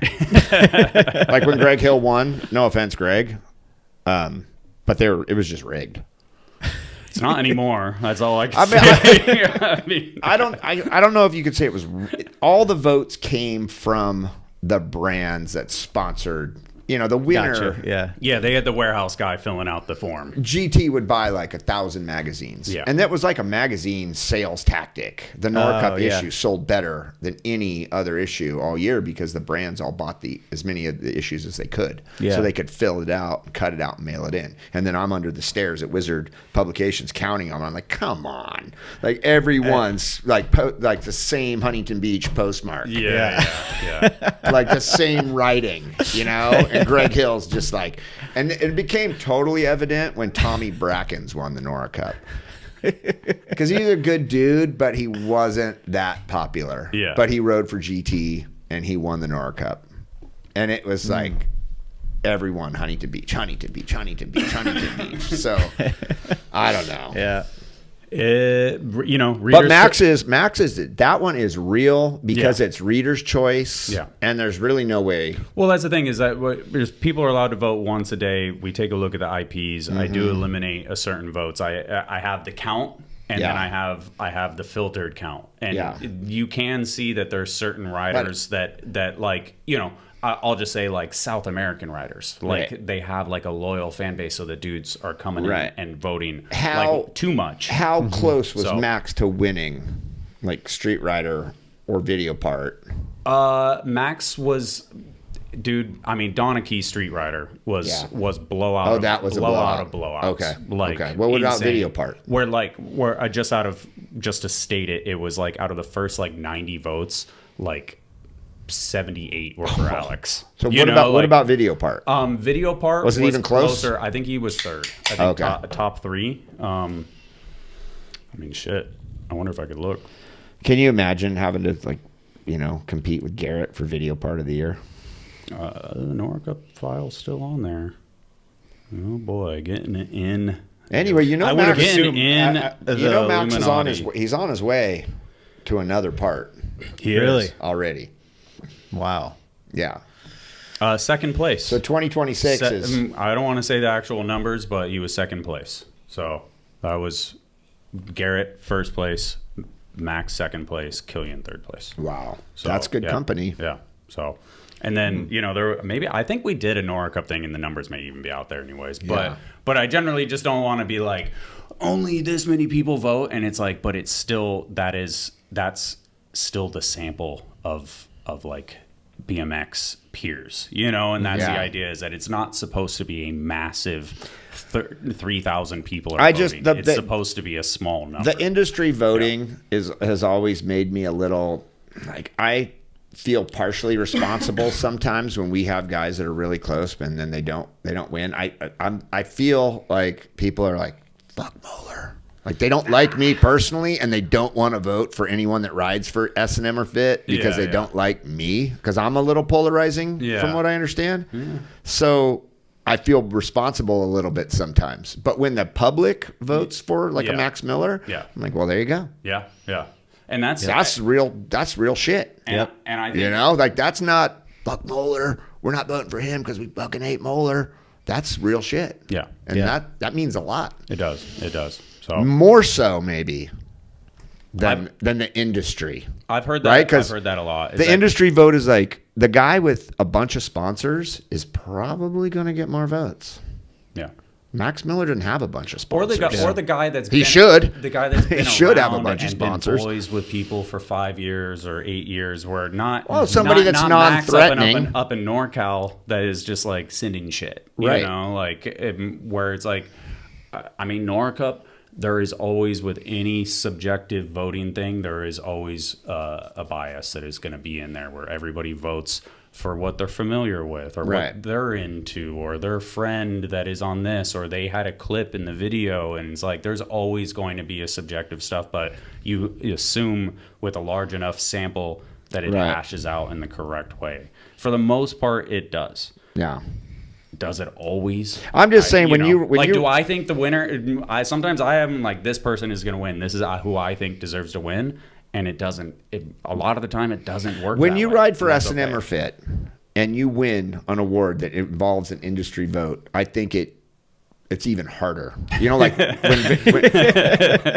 when Van Homen won Video Part of the Year after Yeah. Holy Fit, Yeah, that that was a great moment. and Holy Fit didn't win, Yeah. but Van Homen won. Yeah. And that means that people put aside their dislike for me personally to vote for Van Homen for Video Part of the Year. And they were like, we fucking hate that Moeller. But this video part is like I don't know if you're as polarizing as you think, but I Well, could see a few. Maybe I could see not a few. anymore. Maybe Yeah. not anymore. But I think in that Yeah, I era, think in that era, 2012? yeah, it was a heated Okay. time that's period. 2012. Yeah. Right? 13 maybe? No, 14. It would have been 14. Something like that. Yeah, I'm not gonna make claims. More so then. More I'm so curious. I'm curious about the frame. Yeah, so I was What gonna is- say sick frame though. what does Max prefer geometry wise? Because I'm just thinking of his riding, and I'm like, I don't know. I could see how he would want a few different things. Yeah, he's been on a few different frames, but this is like a real signature frame where he wanted Yeah. the back end, a quarter of an inch longer, and the bottom bracket, 20 thou lower, that kind of thing. Yeah, I cool. don't know the specifics of this frame right here, but I can tell you that this isn't like your typical currently in the BMX world, it's like colorway of a colorway of a colorway. Yeah. I'm going to come out with a frame called the colorway. And then every single dude's going to have a colorway of the colorway because it's a colorway of the colorway of the colorway. You know, it's like a cult. You ride for cult. You're like, oh, this is the Chase Hawk colorway of the little homie rich colorway of the milky colorway. There's colorway of colorway. We're not doing that. This is like, okay, this is your frame. But we build it ourselves, so we don't have to get 400 of them in a container, you know, and wait 6 months for them. That's how you end up with the colorway of the colorway of the colorway. Yeah. And I understand it. You know, you've got the whatever, the Biggie Smalls frame or whatever they got over there, you know, and the 10 colorways. We can build 50 frames, 100, you know, whatever. We can build 50 frames for Max in 3 sizes and get all of his specs and come up with a sticker pack that he wants and go have it made up the street. That's awesome. We don't have to wait 6 months for a container. So I understand that how they wound up in that situation. For me personally, as a writer, I don't want to have the colorway of a colorway. How viable are the custom frames? Do you guys still do No. the full? Yeah, you guys don't anymore. We don't do custom frames. We stopped years ago because we were getting like $750 or $550. I don't know what we were getting. $750, I think, for a frame, but it's too much work. That's crazy. That's crazy that it's too much work for a frame at $750. It's too much work. The only way you can run a manufacturing facility efficiently is if everybody's like, it's a production line kind of setup. Yeah. And a custom frame, like at Mike Laird, you want a custom frame? Call Mike. Yeah. Because he's a one-man show. Yeah. You know, and he'll build you a custom frame start to finish. That's what I tell people. I'm like, call Mike. Like we're making 50. Yeah. And we're setting it up. Mm-hmm. And it's coming down the line. And that's how we can keep the cost down. If you're making one frame, if you're Mike and you're self-employed, it doesn't matter. Yeah. But if I'm paying a dude $50, $60 an hour or whatever it is to pay a guy to run your shop and he's going to stop everybody to make one frame, you're not making any money on it. Yeah, that's crazy. That's shit. You don't think, you'd think $750 make a frame? Like, awesome. They probably profit so much. It's funny. It's funny. It's funny when you think about stuff like Rooftop asked me yesterday, he was in the shop and he was like, oh, could you make me, if I want to try something different on a frame, can you make a frame? And I was like, yeah. No. I was like $1,500. I told him $1,500. And he was like, ooh, geez, that's a little steep. I go, okay, let's call it $1,000. I go, call it $1,000. We'll make you a frame as long as it's not crazy. Yeah. We're not doing a bash guard. Yeah, that's what I was going to say. And standing platform. We're not making a bunch. What I want is 3 top tubes. Yeah. And even Dennis hit me up to make him a frame like last year. And I was like, geez, man, I want to. Yeah. But I just can't squeeze it in there at this point. Yeah. Because the dudes are going. It's like things coming down the line. This dude's step 1, step 2, step 3. We're okay, stop. Yeah. Everybody stop. You can't do it. It's an efficient thing. Mm-hmm. All right. And then I have 26-inch tires in here. I thought that, I actually took it out on accident. Mountain bike stuff? Yeah, mainline 2.4, mainly for the front. That's on S&M site, right? Yeah. No, because they're not out yet. Oh, okay. They're being made right now, actually. But yeah, we found a little niche there with the DJ stuff, and it went really good with the frame. And now we're making a bar, which is in this week's Factory Friday, which will come out today or tomorrow, and then the tire. And I don't ride them. Yeah. I mean, I rode these things back when we did Black Market mountain bikes. I don't know if you remember that. It was a long time ago. That's when Robbie was still there too. He always called it Black Mark-eleptic because it put him to sleep, which is hilarious. But every time we'd have a meeting, and my buddy Carter, who was like the brand, because back then we did metal. Jimmy was the dude. Yeah. We did Revenge. McKinney was the dude. We did Black Market with Carter, and then Fit was Robbie, and then obviously I was S&M, and so we would be all in these meetings, because those were all the brands we were doing back in the day, which. That's kind of a juggernaut. It was like a juggernaut. Yeah. But can you imagine Jimmy? Jimmy's in the meeting. Carter's in the meeting, and Carter had just recently started smoking weed. And this is when adults start smoking weed, it's a bad deal. Yeah. Like when you smoke it from when you're like Justin Enman and you're smoking weed at 14, you're good. You can handle weed, right? Your whole life, you're good. When you start smoking weed at 30-something, you're screwed. Don't do it. Either start smoking weed in 8th grade or just don't start smoking weed. at all. Are you guys with me on this? Yeah. So Carter was smoking the weed, and then one day it's like, he wants the head angle 72. Then he said 68, and no, 72. And then Robbie's falling asleep. So he called it black narcoleptic, which is hilarious. And then I called it put a gun on it, because all Carter ever wanted to do was like knock off a logo from The Sopranos and put a gun on everything. It was like, okay, dude, we're gonna CNC machine the gun and the sprocket. There's gonna be a gun on the head tube. Like I get it. Guns on everything. Just guns on everything. And then Jimmy's talking about 1979 and the Sex Pistols or some shit and the aliens. And I was like, oh my god. Anyway, we don't do any of that anymore. We don't do any of that anymore. Jimmy's in Louisville, and McKinney went to Hawaii, and Carter's just disappeared. How's he? Yeah. So I don't know. Doing all right. And Anyway. Robbie. Yeah, what's he up to? He's in Santa Ana. Oh, he's in Santa Ana? Yeah, man, right down the street from you. Probably pretty close to us. Huh? So anyway, yeah, we made the DJ frame, or BJ frame. BJ frame. It's a weird situation. I rode these bikes. I rode these bikes back when we did Black Market, and I did some 4-cross races and all that. And I was like, these are pretty cool. But I mean, to be honest, I get my butt stuck on the back tire all the time. Oh, yeah. The tire's too damn big. Mm-hmm. And my butt keeps getting stuck on the tire. Then I get sucked in, and then, that's uncomfortable. Yeah. So, yeah, I don't know. You put yourself through enough. I'm 5'9". Yeah. If I was like 6'6", maybe I'd ride one of these. That's why I'm saying Hoder should ride these, like BTM TB. BTM TB. MTB, BTM. See what I'm saying? Yeah. Maybe. It's got a ring to it. Yeah. Maybe. Bike the mountain. But right? look at this Isn't thing. Look at this thing. $1,000. It's there's definitely more work and a slightly more expensive materials and stuff going into this than a BMX frame, because you got the tapered head tube, the 1.5-inch head tube, so it's a lot bigger material. That's harder to make. Bigger tubes. You got a bend in the seat tube. You got a bunch of cable guides. You got these braces. The back dropout's bigger because of the disc. So there's more stuff happening here. But $1,000. You can go to the bike shop and get like a Fiend for what, $299? I don't know. Yeah, well, like Cults are $299, Fiends are like $329. Yeah. They're a little bit more. Culture's the cheapest at $299. An S&M frame is $529. Yeah. So you're going to buy a Cult for $299 or an S&M for $529 at this point. And this is $1,000. I mean, this is something that we and people are like falling over themselves to buy it. Wow. Falling over themselves. That's awesome. To buy it. It does look intense to build.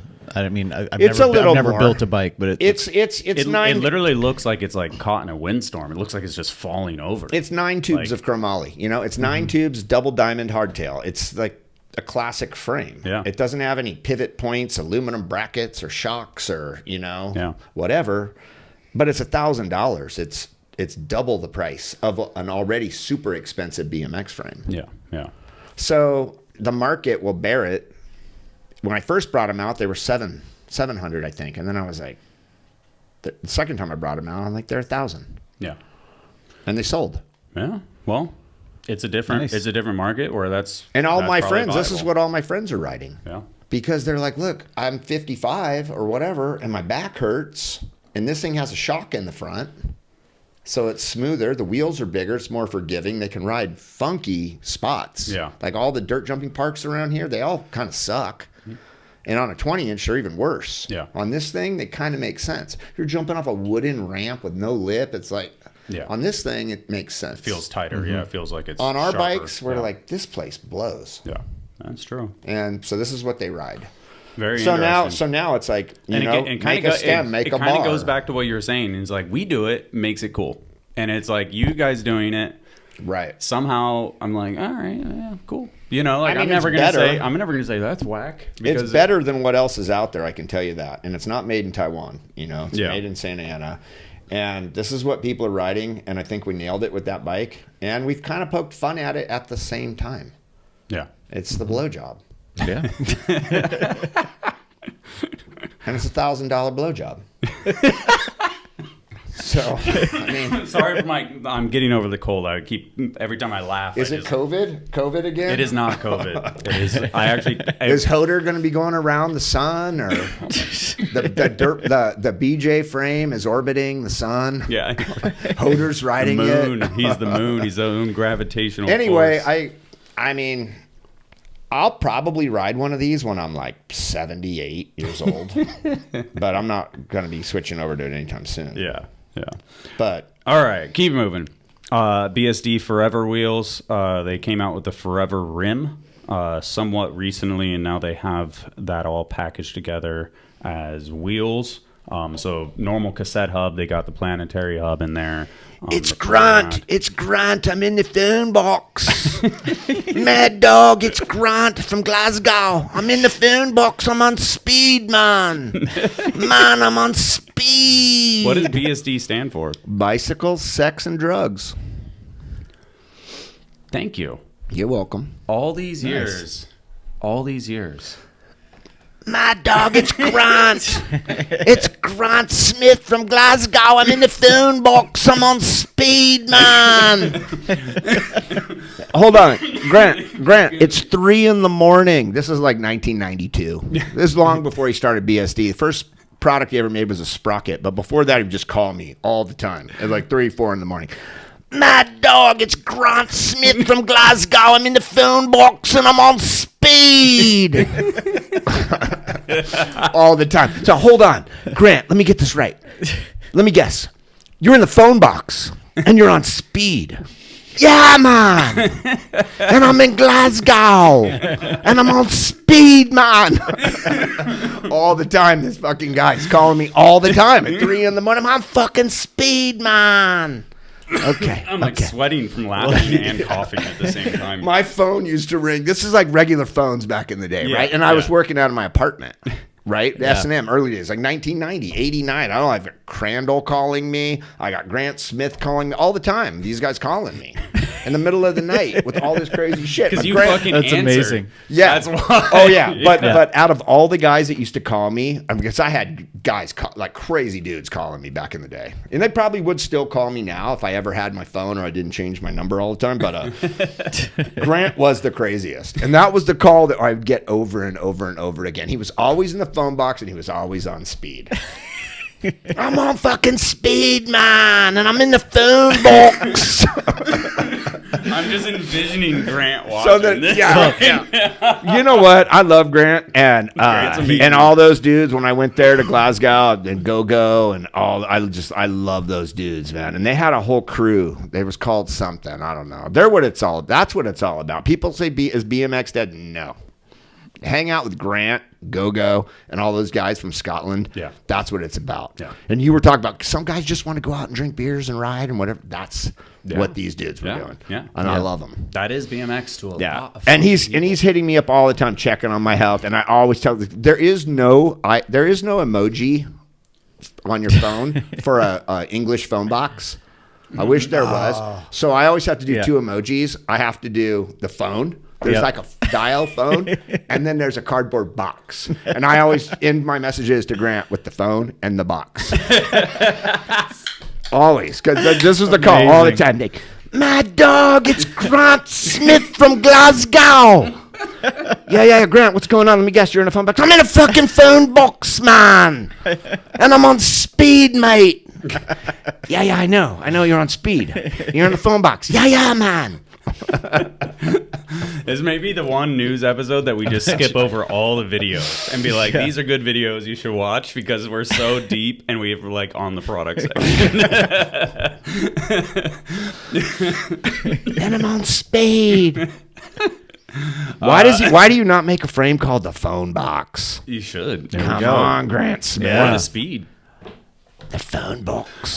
Sunday, speaking of colorways, Brock Rayford matte midnight blue with eel decals that glow in the dark. That's actually pretty sick artwork by Brock. This is actually in stock because last time I think we did something, I was like, yeah, this is probably isn't in stock anymore. And then I got told, like, yeah, that shit sold out in like 45 minutes. So, I love Brock. So I'll be seeing Brock tonight because they have band practice on Thursday nights. I'm going to leave here, go back to the office to try and get some fucking work done. And these dudes are going to be making a bunch of racket. they do it at S&M fuck yeah. on Thursday nights. That's sick. tonight. That's sick. Although Brock hasn't been showing up to practice lately. Needs to get shit together. Every time I'm in there, I'm like, where's your, he's like David Lee Roth of their band. You know? I'm like, where's Diamond Dave? They're like, oh, he's tattooing today. He's writing today. I was like, man, Brock, you got to get with it, man. We're going to find a new singer. Malice Wear. This is a plug for we love Phil. Recently saw this story that Phil had his camera gear stolen in Long Beach. So support Phil so he can get more gear, and then obviously we support our man Jeff Z. And then this is in your wheelhouse here. We got Edwin on the Passaic Rail. If I have not made it clear, these are blankets. So Jeff Z photos. What's going on here, Fudger? Photo blankets. Yeah, but there's someone got their shit stolen. There's a blanket. What's going on? Well, first, just buy the fucking blanket. Go to maliceware.com. That's a blanket. Oh, it's a blanket. It's a blanket. Yeah. An Edwin blanket. Pretty damn How big sick. is it? Badass. I don't actually know. I wonder if that's on the site. And then So secondary support Jeff Z, because I assume Jeff gets a little kickback from doing this. And then thirdly, Phil posted on his story yesterday that his camera bag with his laptop in it got stolen. So This is Phil Bruh? Yeah. So 50 by 60. What was that? 4 by 5. Mm-hmm. That's a big ass blanket. It'll keep you warm. Yeah. Here. I kind of want to buy one of these right now. Should I get Aiken or? If you would have told me, like 2002, that in 2026 there would be a blanket with Edwin on it for sale. Well, god damn it, they're sold out. Re-uppin'. Can I get a Tom White blanket? Can I get a Vinny? Can I get a Vinny blanket? It comes with like grease and shit all over it. It's a dirty blanket. They are sold out now, but Jeff Z put that in there as a shameless plug, so that's his fault. Miscellaneous news: the unit, aka Ryan Nyquist's legendary park from back in the day, is actually coming back. Wow. Says wanted to follow up on something Nyquist had mentioned in the podcast before when he talked about having the old reunits wraps. Talks with the city about possibly getting a warehouse. That part is no longer in limbo. We officially have a 20,000 square foot warehouse in the old Glen Raven Mills here in Kinston, North Carolina. So we're calling it the Lion Action Sports Park, nonprofit indoor space built around the original unit ramps out of Greenville. Great news overall that the unit could actually be returning. That's awesome. I only rode the unit like twice, but I remember feeling like those ramps were bomb proof. So they're probably still in good shape, even though they've been around and They've been stored indoors at warehouse, yeah. So that's super cool. And then obviously they have a link to donate to kind of get it off the ground here. $6,000 towards $35,000. So if you're anywhere in North Carolina, this is something you should definitely support and get off the ground. Having the unit. Shout out to that little Fit Complete bike sitting in the front. There you go. I love seeing materials recycled for ramps. Mm-hmm. I'm the biggest scavenger of all time. I'm still using screws for ramps that were like 20 years old. Yeah. And I'm about to build ramps on our spot out in Colorado for the Pond Fest this year, and everything's recycled. It's so satisfying. I love it. And people are like, dude, a 2x4 is only $5. Like, yeah, but you know what? I'm going to take these two short pieces and then I'm going to like put them together make these little splints. And I'm going to make a totally new 2x4 out of 4 short 2x4s. They're like, you can get a 2x4 for $5. I don't want to. I'm going to make this one. Yeah. Out of all this trash. Yep. That's why when I see Swamp Fest burning, I'm just like, It oh, is dude, bad. it gives me anxiety. It does hurt. I'm like, Yeah. what is going on? I would just give it to me. I take it all. They do pull the skate light off because that's the They use gator skins. gator skin or whatever, you know. Well, I mean, I think it's a big deal to them because those two brands are. I It's think Gator expensive. Skin sponsors. potentially Either yeah. it's Skate Light or I don't know. That shit is $180 a sheet. Yeah, Whoa. fuck yeah. Yeah. And they're buying, they're using hundreds of 4x8 sheets. Yeah. And it's all countersunk. I mean, you had to put a lot of work into using Yeah. that. You're not burning that. Yeah. I can't. I mean, Kind of a random aside. This is in the miscellaneous section. I think this is just a song. This massive rail in Nebraska. I think it's like 30 minutes from the Nowhere compound. it takes 30 minutes to go down that rail. It's just basically. This is in the Ian Morris folder right here. Yeah, right.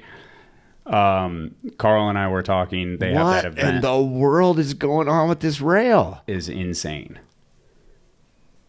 It looks like perfectly. It looks Why like so would you well done. put- Look how I many mean- uprights it has. But come on. Like, you can't walk down those stairs without a rail. Why did they need to put that rail there?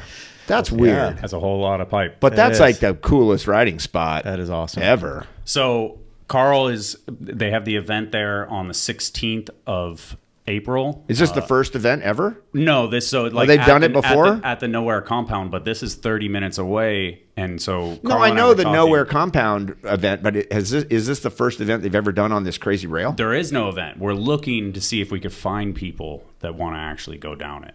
So around Everybody April, would go. yeah, Everybody so would want to go hit down up, it. Hit up Carl, and we'll do something. I'm not hitting up Carl. Why do I got to hit up Carl? Because you got get the BJ, get the pegs. Get the pure energy grind sticks. Grind sticks. No, dude. Now, here's what I want to see on this rail. I want to see somebody do a bike flip with a Nowhere V-bar and come down this rail with the bike upside down, locked into the V-bar. There you go. On the pure energy sticks upside down. Upside down, yeah. Yeah. Everybody wants to go down this rail. There's no question. Call Marvin Latterly. Wow. Yeah. Build there the you go. door right in front of it. Open the door. Let Marvin go through it. to the Yeah. rail. Call Marvin. Someone call Marvin. I saw Marvin the other day, actually. Hope he's doing well. He's doing great. Random again. Denham Cox will miscellaneous. go down that art on a yeah, that is true. XR50. Yeah. He'll true. he'll He's a oil great pan it on a dirt bike. Yeah, let him go down it. Speaking of Trent Lutsky did this massive ledge, and then Denham remade the spot basically. So super cool, just little art piece that was put together by Denham. Going straight from the photo. What is that, a calendar? It's a calendar. Is that a BSD calendar? Yeah, I guess. Mad dog, it's fucking Grant. I got a calendar, man. I got a calendar, man, in Glasgow. It's in could the be phone wrong. box. It's hanging in the phone box. It shows all the months that I'm on speed. I'm on speed every month, man. I think it's made of concrete.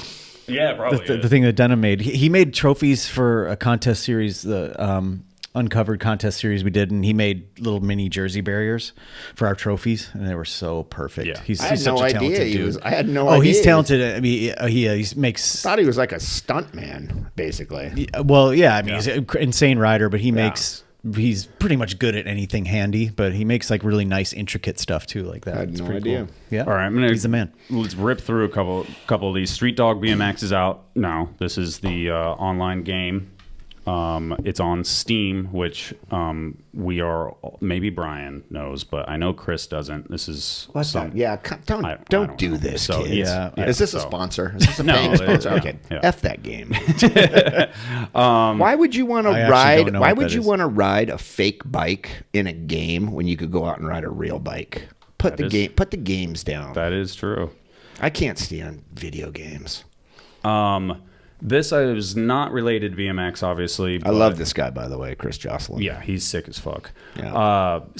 So basically, El Toro, the school, is suing him. Oh yeah, this is a crazy deal. Yeah. I'm abreast of this situation, and his managers are handling it. He's not having to deal with it. But this guy's story is so inspirational. He had addiction issues, he had personal issues, marriage issues, blah blah blah, all the normal baloney. He pulled himself out of it. He got into physical fitness. He's straightened himself up, and he's skating better than ever. Yeah. I love this story. I wish this was like the little Stevie story. Yeah. Like, when I listen to this, because I listen to this episode, Yeah. it's so inspirational. Yeah. And this guy really reminds me of like a Max Miller. I was honestly thinking the same thing. He reminds me of Max Miller. But man, I wish this was the little Stevie story. He reminds you of Max Miller because he's so absolute. Like, he's like, Yeah, there's just something about the cadence, the way he speaks, and the way he looks, and his stature, and the way he skates. I see what you mean. There's so much Max Miller parallels, in my opinion, to this. And Max Miller's a young father. Chris Jocelyn is too. There's a lot of parallels. Yeah. But Max hasn't gone down that dark road. No, yeah. But I'm just saying, I wish this was like he reminds me very much of, like I said, a little Stevie. Yeah. And I wish this was like a little Stevie episode, and it could be one of these days. I hope so, but man, I'm not optimistic about that. Really? Yeah. So there's a lot there was some stuff floating around, and it just, hopefully it gets sorted out. But I would love that for fucking Stevie. Yeah. Like, But this is a would- crazy story. Yeah. And they also talk about the planners at El Toro. And I asked someone yesterday that I was hanging out with, I was like, did they put those planners in? And they said, no, they haven't. Because these guys were talking about the planners going in, but then I heard the planners haven't gone in. Well, I think they put never mind. So my buddy that did graphic arts at S&M and Fit for like 10, 15 years, Scooter J, he went to that high school, El Toro, and his locker, I think they took the lockers out now, but his locker was the first locker at the top of that rail when the middle rail was still there. Yeah. And he said that they used to bomb drop that rail on skateboards. He did himself. So they didn't ollie into a rail slide. They would just run and crazy. throw the board out and rail slide El Toro back in the day. This was like in the 90s. Crazy. It's big still. Yeah, but then that middle rail came out, right? They took the middle rail out.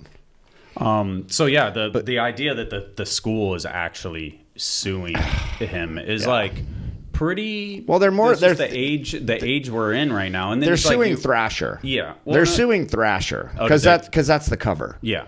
So I think his management, Chris's management, have said, listen, like, we went there, we did the rail, whatever, it's on the cover. You got to deal with Thrasher. Yeah. So I think they're dealing with Thrasher. Whoever did the Bondo work or whatever. So Jocelyn's able to be like I did the trick. I didn't go there and work on the spot. Yeah. So he gets to be a little hands off, but just the whole idea in general of like you have something blow up and then the school reaches back out and like, hey, this isn't cool. Which is something that I experienced it on BMX Day. Well, let's be honest.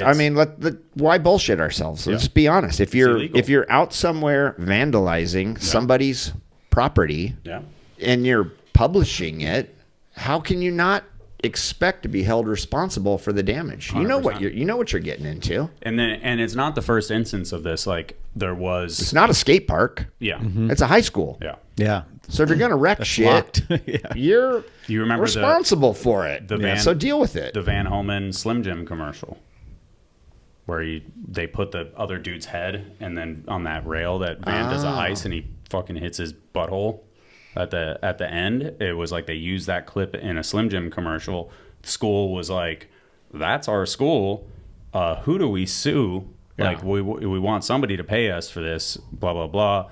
Slim Jim passes it to fucking Props. Props passes it to Glenn. Like it goes down some path. I don't think it really goes anywhere. This is nothing new. Does happen. This is nothing new. One time I got a call from a school in Malibu. And they said, like, hey, is this your van? We got the license number, blah, blah, blah. I think Francis Castro. Yeah. This one's going to be on you, Francis. Francis was driving the van. Somebody was like, get out of here. They're doing the rail. They're filming, whatever. and they're like, "Fuck you, we're doing our jobs, we're professionals, we're doing our job." They did that one, which is my least favorite. That's my absolutely. that one. I always tell people, don't do that one. Yeah. Don't do that one. Just be like, "Hey, we're just having a good time. Sorry." Anyway, say sorry. We're trying to be outside and get some exercise. nice. Yeah. Get some vitamin B. Yeah. Right. Just get some sunlight out here. Vitamin bike. Yeah. Right. Vitamin bike. Nice. So anyway, they did the job. We're professionals. Why don't you go back in and do your own job, you bitch? You know, that kind of thing. It's like, don't do that. Don't do that one.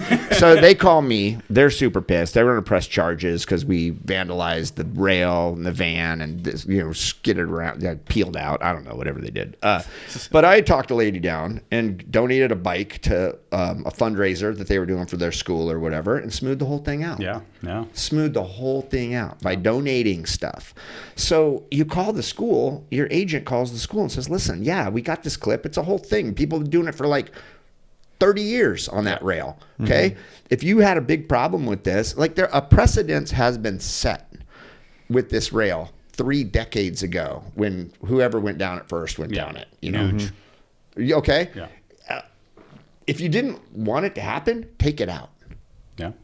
or block it then. Yeah. But a precedence has been set. It's like an easement. When someone walks through your yard every day for decades, and then you put a fence up and they're like, "Nah, take the fence down. We walk through the yard," and then they have an easement. They can walk through the yard. It's like a legal situation, right? So if I were a lawyer, I'd say, here's what we're going to do. We're going to give you 10 grand for like a cause at your school, or to like improve your grounds or whatever. We're going to give you 10 grand. It's a done deal. If you want to go to court, we'll take you to court and we're going to beat you. Yeah.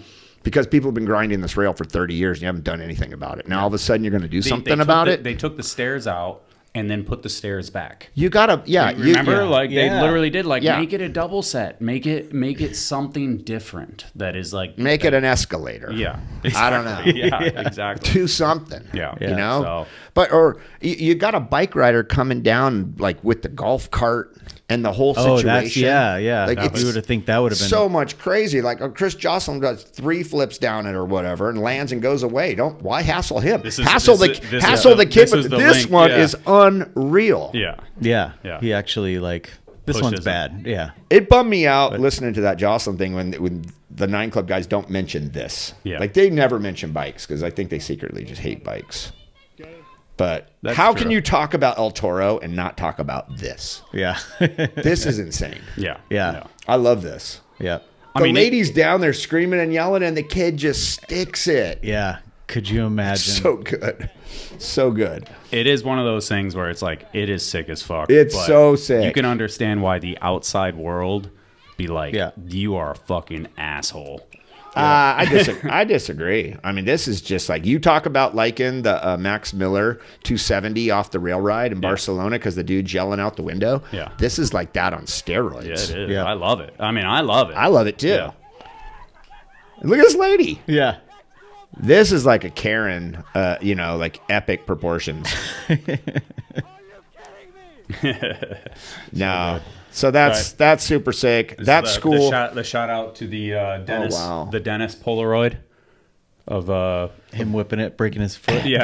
Those people trying to get money out of Jocelyn or out of Thrasher are just. It's a crazy little sentiment. It's idiotic. Just call them, give them some money. That's what they're going to do. Like his people are just going to give them like It'd be 10, crazy if they 10 go, G's and they're going to be done with it. It'd be crazy if they go out if they really get something from Thrasher though. Like that's the thing is that it really sets that idea, that tone, and because it's like Thrasher had the thing, I know that they've had the issue with the cleared music and stuff like that, where it's like they use a song and it's cleared for YouTube, but then they're like, hey, you are selling this, like blah blah blah, you're big enough where like you actually owe us money. It's actually a copyright infringement, like one of these things, and it's like they do not fuck with copyright music in any sense anymore, any of that stuff, and it's like it just sets a weird. When I see stuff like that, I'm like, and especially we went through it with the BMX Day thing like 2 years ago, where the school reached out to Monster, and then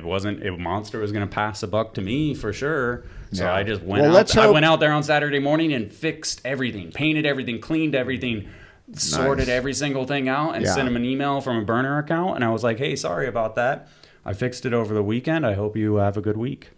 And they responded back like, yeah, looks great.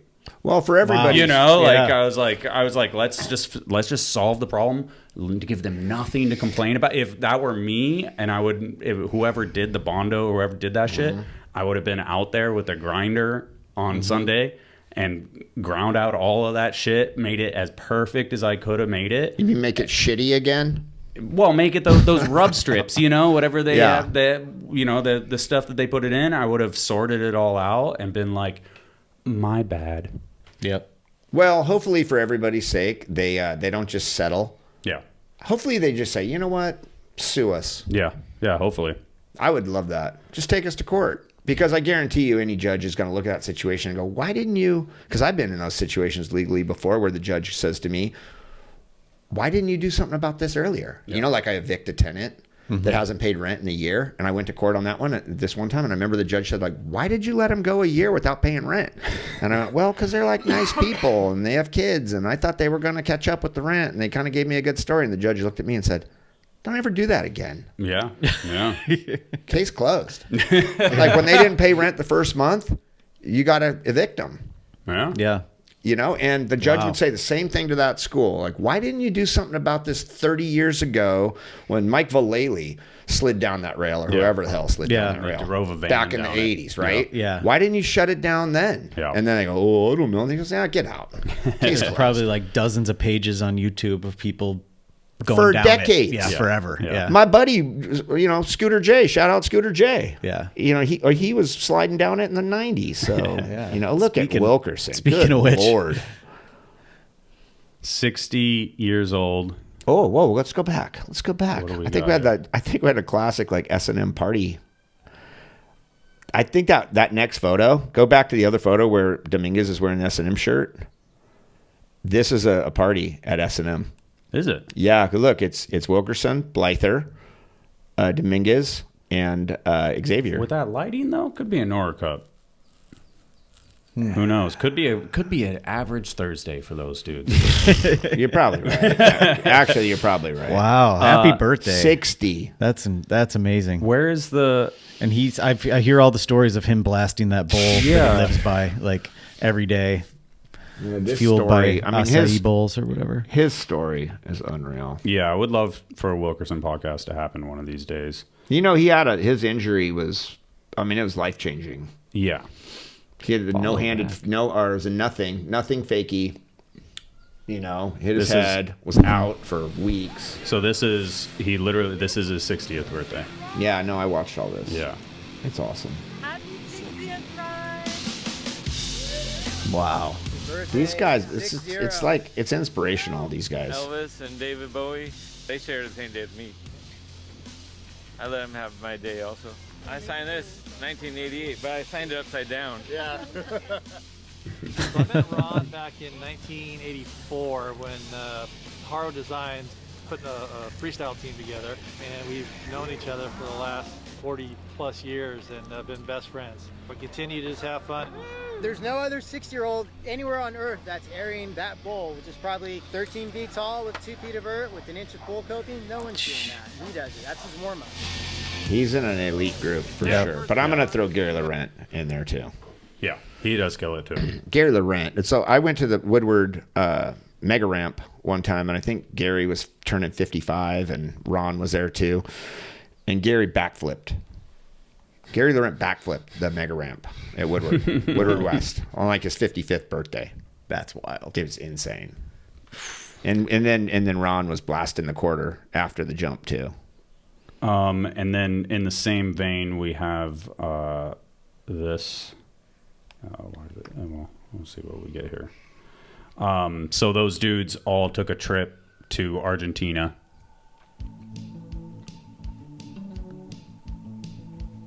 It's a little 12 days, 8 events. So it's just a little breakdown of the trip. So cool to see that like these dudes still have like a lane to enjoy BMX and relive the old days in a lot of ways, you know, like Yeah, I always still, say that about 20-inch bikes. You know, we don't celebrate the culture Yeah. as much as like they do in the skate world. You know, in the skate world, it's Christian Asoy this, Tony Hawk this. Yeah. It's on and on and on with these guys. But then with the 20-inch scene, with the BMX scene, we don't hear as much about the legends. And Yeah. there is no bigger legend than Ron Wilkerson. True. So it is cool to see more, you know, and all these guys, Nori, like all, you know, Yeah. all of them, Blyther. These are all guys that were riding in the 70s and ripping in the 80s. And Very cool. Yeah, that's super cool. All right. We made it through news. We're definitely going to have to skip all the videos. And that's okay, because that's stuff that they're supposed to watch on their own anyways. Is meant to be enjoyed. You have a hard stop, so I know for a fact we won't make it through. But events that happened, we had a jam. So it's funny because it's like we did that. We had the Is BMX Dead podcast on like a Tuesday or Wednesday, and then Friday night we threw a jam, and then Saturday we had the street event in San Diego, and it was just so funny. The same day, the Roast of Mesa Jam. yeah, and the Roast of Mesa Jam is happening. And a lot of too. those guys that were at the Supercross normally would have been at Roast of Mesa. Yeah. So it's like it was just the dichotomy of like, is BMX dead? We're having this full conversation. It's like All so because you fucking watched stupid. all because you watched Alflerdo's stupid video. Yeah. And I tried to Come on. I tried to go a little You need bit to stop hard with watching just like stuff like that. exactly, like trying to validate something that from somebody that is effectively an outsider, and they're not in it in any capacity. Just the amount of stuff So- that was going on in Southern California in this one particular day answers your Yeah, question. exactly. So we have this video out there, and then we have the roast. How long did it take you to build all that stuff? Did you just take everything there with like a truck and stuff like Yeah, that? 2 trucks, built everything within 24 hours. The jam started at 4 o'clock. We were still building. I think I ran out of welding wire, so I stopped welding the rail. Because I was So like, it had a little extra wiggle to it? yeah, I mean, I would have held up. preferred, because I modified and I had to cut and make some changes. And You didn't stuff. have any JB weld? I mean, it wouldn't have been dry. So Any baling wire? yeah, so I was doing it up until like literally 4. It was 4 o'clock or more when we were done with everything. So Nice. Good work. I mean, 24 hours. Like That's how you do it. Yeah. Yeah. So not meant to be a crazy thing, and it was a good ass time. So Roast of Mesa going down the same day as the Monster Street session. So 4th annual. 4th annual, and it looked like, I mean, dude, that's more people than there was the year that I went. And a lot of the big hitters were at the Supercross that would normally be here. Yeah. But some of the dudes made it down. Yeah. Like some of those, like I think Preston maybe wrapped up the thing in San Diego and went back up here. It Caught was this a- jam at the end. Yeah, it was over pretty early. Yeah. So, Not just the Supercross, but your thing too. oh yeah. I mean, this is insane. Yeah. I think it's Gavin and That's Boog Dog. Boog Dog. Yeah, thank you. Boondog. Boog Dog. Boog? Dang. Boog Dog. Ex S&M rider who for some reason got super pissed at me. Not sure what I did, Boog Dog. Andrew. I believe his name is Andrew. Who got photos of those doubles? I know, right? But lots of cool shit in here. Shout out to Nutty for documenting stuff. He has the main jam, and then he has the Grom jam too, and then obviously a bunch of other events around here. He's got old Mr. Spree. Yeah. Old- Yip, yip. Love it. So Roast of Mesa went down, and then we had the Monster Street session. I mean, videos are all on here. A bunch of shit, like cool, different event in the sense of like kind of obstacle based, and I think for it being really, really last minute, I think it went over pretty well. I mean, Yeah, it was really cool because it was in sections. So you could tell there were certain riders who were like excelling in certain sections. Yeah. And, but prize money for each one, there was like 1, 2, and 3 for each of the 3 sections. And they had prize money for best trick. Then they also did like a rider voted rider of the day. Yeah. So I made like little ballots for that. And like, it was just a good time. And seeing some of the stuff go down where you're like, oh, you should have had 80 tries at that, and you just did it first or second try And this in is- this environment. It was Yeah. like some of Devin's moves, and I mean, it was wild. It was And so normally it would just be that dirt jump event, right? Yeah, yeah. This is so much cooler though because I feel like the dirt jump thing at the Supercross is just it's been going on for so long. It's so much work that the dirt, you know what I mean? Like I think it. and the wind always ends up being a factor. Yeah, And it's like yeah. this is just I feel like this makes more sense. I think it's it's cool. a much smaller footprint Yeah. too. I mean, they still had a decent amount of space. Like it was cool to have it big enough. I think we learned some lessons about bringing the crowd in and stuff like that, and I think it's just cool to switch shit up. I mean, that being Yeah. said, there's the typical dirt contest is happening in a week in Arizona, so Yeah.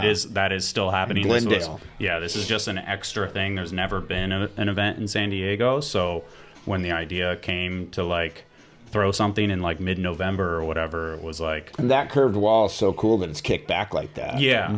And so like all these ramps are now at Claremont. So Nice. like they're That's in the awesome. parking lot, and we can hopefully do another event or use them whenever we want. So or if we do it again in a different city, we can trailer them out there. Is Dennis already in Mesa right now? Yes. It's funny because no offense to Brian, but I was like, I hit up Dennis about co-hosting this one Yeah. because I was like, oh, you got the Game of Bike coming he's up, got blah, his blah, thing blah. And so he's Saturday. like, I'm driving out to Arizona. I'll be there on Saturday. Yeah, so that event is coming, the Record Breakers. Yep. Probably a little bit late for this. It's kind of in that Yeah. no man's zone, but No, Colby's going to jump at sunset Saturday night. it looks like it's going to be fun. I was there the other day. I was sitting on the ramp and checking it all out the other day. It is wild. Yeah. He's jumping 300 feet over that wave pool, and then he's doing a 100-foot air, like on a 100 feet from the ground. So I think What's the highest air that's been done on a motorcycle? Isn't it like 70? so. He's got the X Games quarter next to his new quarter, and the X Games quarter looks like a launch ramp. Oh, next it's to so their new quarter. that was probably this like. It's so huge. That's it. That's So the that's quarter. his quarter, but then when he airs it, you can see another quarter. That's in the between. X Games quarter. Oh, okay. Yeah. Like That's okay. the X Games quarter Yeah. to the left, and Yeah. then that's the one he's Wow. hitting on Saturday. It's so crazy. 100 feet. I was just out there like a week ago. is the deal he's breaking 2 records at once? No, only one. Okay. The long distance record's like 450 feet. Yeah, that's Yeah. far. This is 300 feet over the surf pool. He's Whoa. gonna creep up. He could break the distance record right now, but he's Yeah. not gonna. Yeah. He's creeping up to it because this is his company. Oh, This okay. whole record Yep. breakers, this whole thing, Space it out a this is little his bit. company. Yeah. He's spacing it out. He's building up to it, and then eventually he's gonna be the world record distance jump too. Huh. But that's probably a couple years out. Yeah. But I think he could probably do it right now. So within all this stuff, he has like other things happening. So he has Yeah. like Blake Dennis is Loki, riding. Dennis is riding it. Topa is doing the like I think the world's biggest flare. Alan World was record gonna flare. jump 150 feet, but then he crashed. Alan right here, the guy that won the Baja 1000 this year, okay. he crashed practicing for this jump, so he's out. But 2 other dudes are coming in and jumping some kind of vehicles. But he was going to jump the trophy truck 150 feet. He crashed the other day and flipped over and got hurt. Yeah, probably But, concussed. so I went there the other day and surfed that. I surfed that wave pool Mm. and hung out with Colby. And I'm going to go back there on Saturday. It looks like a cool event. It's a cool place, yeah. Everything got a little goofed up though on that landing. Like that safety case is supposed to be angled more. Like he went back to Hawaii to hang out with his baby, and some things got a little different than he was planning on. But the dude he's such a badass. Yeah, he's a weapon. He's just gonna adjust accordingly. But that's 300 feet to that landing right there. He's gonna be going 85 miles an hour when he jumps at 300 feet. He's going 85 miles And then an hour. does he hit the quarter? At this Now he has to land, slow down, like quick, because when he hits that quarter, he has to be accelerating again. You can't hit the quarter decelerating, right? Because you have to be gassing Yeah, it yeah. up the lip. This is all dirt bike shit, right? Yeah. So he has to land, slow down quick. Look how quick it is. There's the quarter right there. Oh, fuck. And that's the X Games quarter to the left, and that's the new quarter to the right. And he's going to be 100 feet from the ground. So like 70 feet above coping. I don't like it. It's wild, man. I'm a little spooked. Yeah, I'm spooked. it's I've crazy. never seen him jump in person. And I'm going to be there on Saturday. It's the first time I've ever seen him jump. I know he knows his shit. I've ridden BMX with him lots of times. Yeah, he's a really good BMX rider. Quick. I've seen him backflip at Sheep Hills, and I've ridden like street setups with them and launch ramps on walls and all kinds of shit. Did Monster mention doing another street contest? I think that's the idea. Yeah. Like this is him 2010. I was telling my girls, because my girls were with me too, and when we were hanging out with them the other day, and I was like, this is the modern Evel Knievel, and he's a BMXer. Yeah. This is so cool. Yeah. It's so funny. This is him 16 years ago. Whoa. Yeah. He loves BMX, man. Yeah, the first time I really took a double take on him, it was like he was riding the X Games course or something, or riding the dirt jumps, and I was like, who is this guy? Why is he doing this? And I'm like, oh shit, that's one of the moto dudes. And he was like riding the dirt jumps at X Games. Don't quote me on this, but I think he grew up in Oregon, and I think he grew up riding with Sean Mack. Oh, okay. A lot. I think they're friends. Like him and Sean McIntosh. I think he's from Oregon originally. Yeah. He's just been out here for so long that it's hard to differentiate. Yeah, it's hard to remember. He seems like he would have grown up like in Temecula or something, but I think he grew up in Oregon. I've seen this before. I think he jumps the fence. He's such a bad. And I watched him working too. Like when I was at the wave pool getting ready to surf, and I was watching him on the ramp, and he's out there. He's got the big tape measure. He's got like angle finders. He's got a calculator. Oh, yeah. He's a freaking scientist. Yeah, yeah. He's all about the miles per hour, the distance, the angles. He's like Johnny Airtime. Remember Johnny Air? He's like the new Johnny Airtime. Just kept figuring out all the geometry. The English dude, right? The geometry. It's wild. All right, I'm going to take a quick bathroom break. He needs a hug. And we're back. So that was events that happened recently in the month of January. Not too many that I apologize if I missed some. Events that are coming. See more on Instagram. I'm getting a phone call. The Ice Fest. I guess that is not happening. Baltimore Ice Fest. My apologies again. We have Triple Challenge in Glendale. What does that mean? Is that an immigration thing? Ice Fest? Ice Fest. Jesus. Maybe that's why it's gone, actually. Holy shit. Can you imagine who would show up? Yeah. Who would show up to Ice Fest? That's a bad. Unfortunately, and they could have been contemplating that name for like that's 3 a bad years. Name. That's a bad name. Just, I get it because it's probably cold there. Yeah. But bad name. Oops. Bad name. Wow. I did not think of that. That is amazing. Yeah. All right.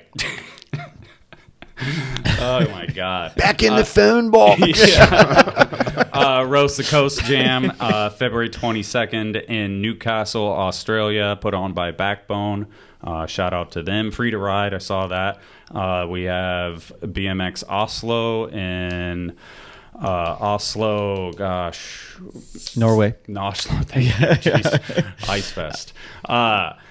Happening on February 28th. This jam went down last year and looked pretty cool. I think last year was the first year, so trying to raise awareness on that.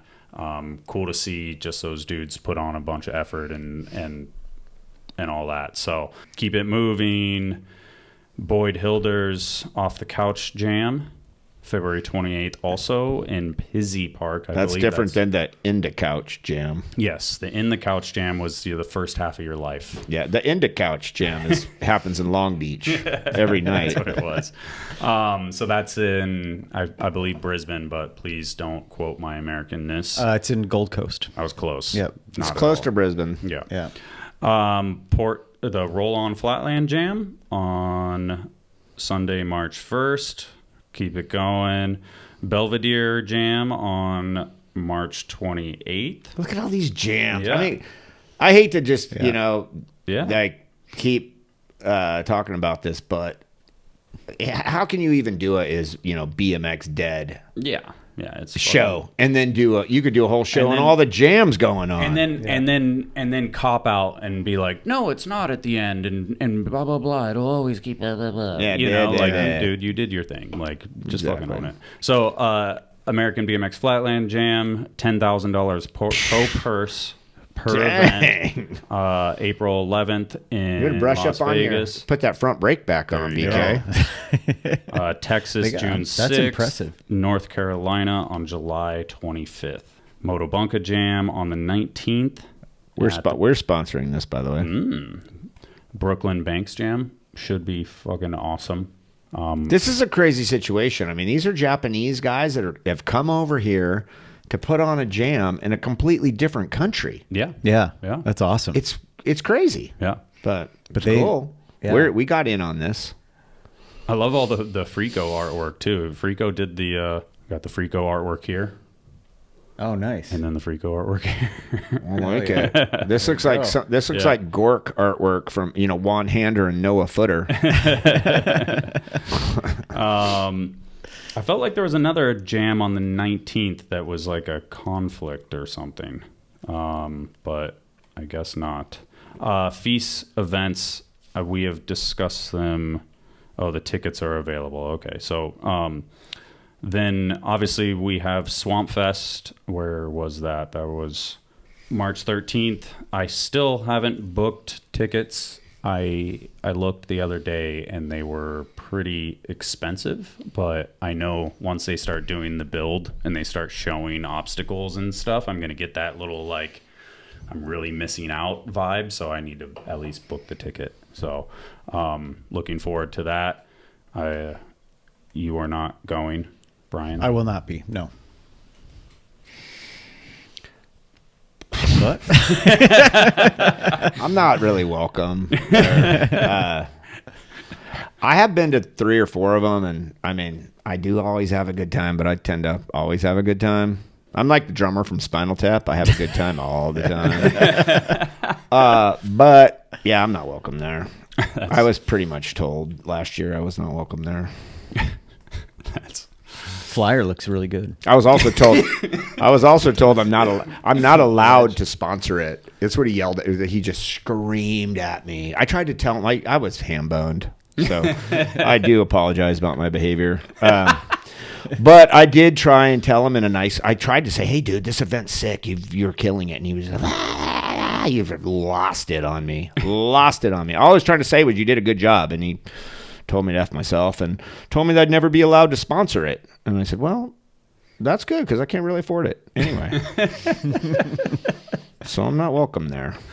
It's an odd event promotion strategy to tell your potential paying sponsors to F themselves, but good luck with that.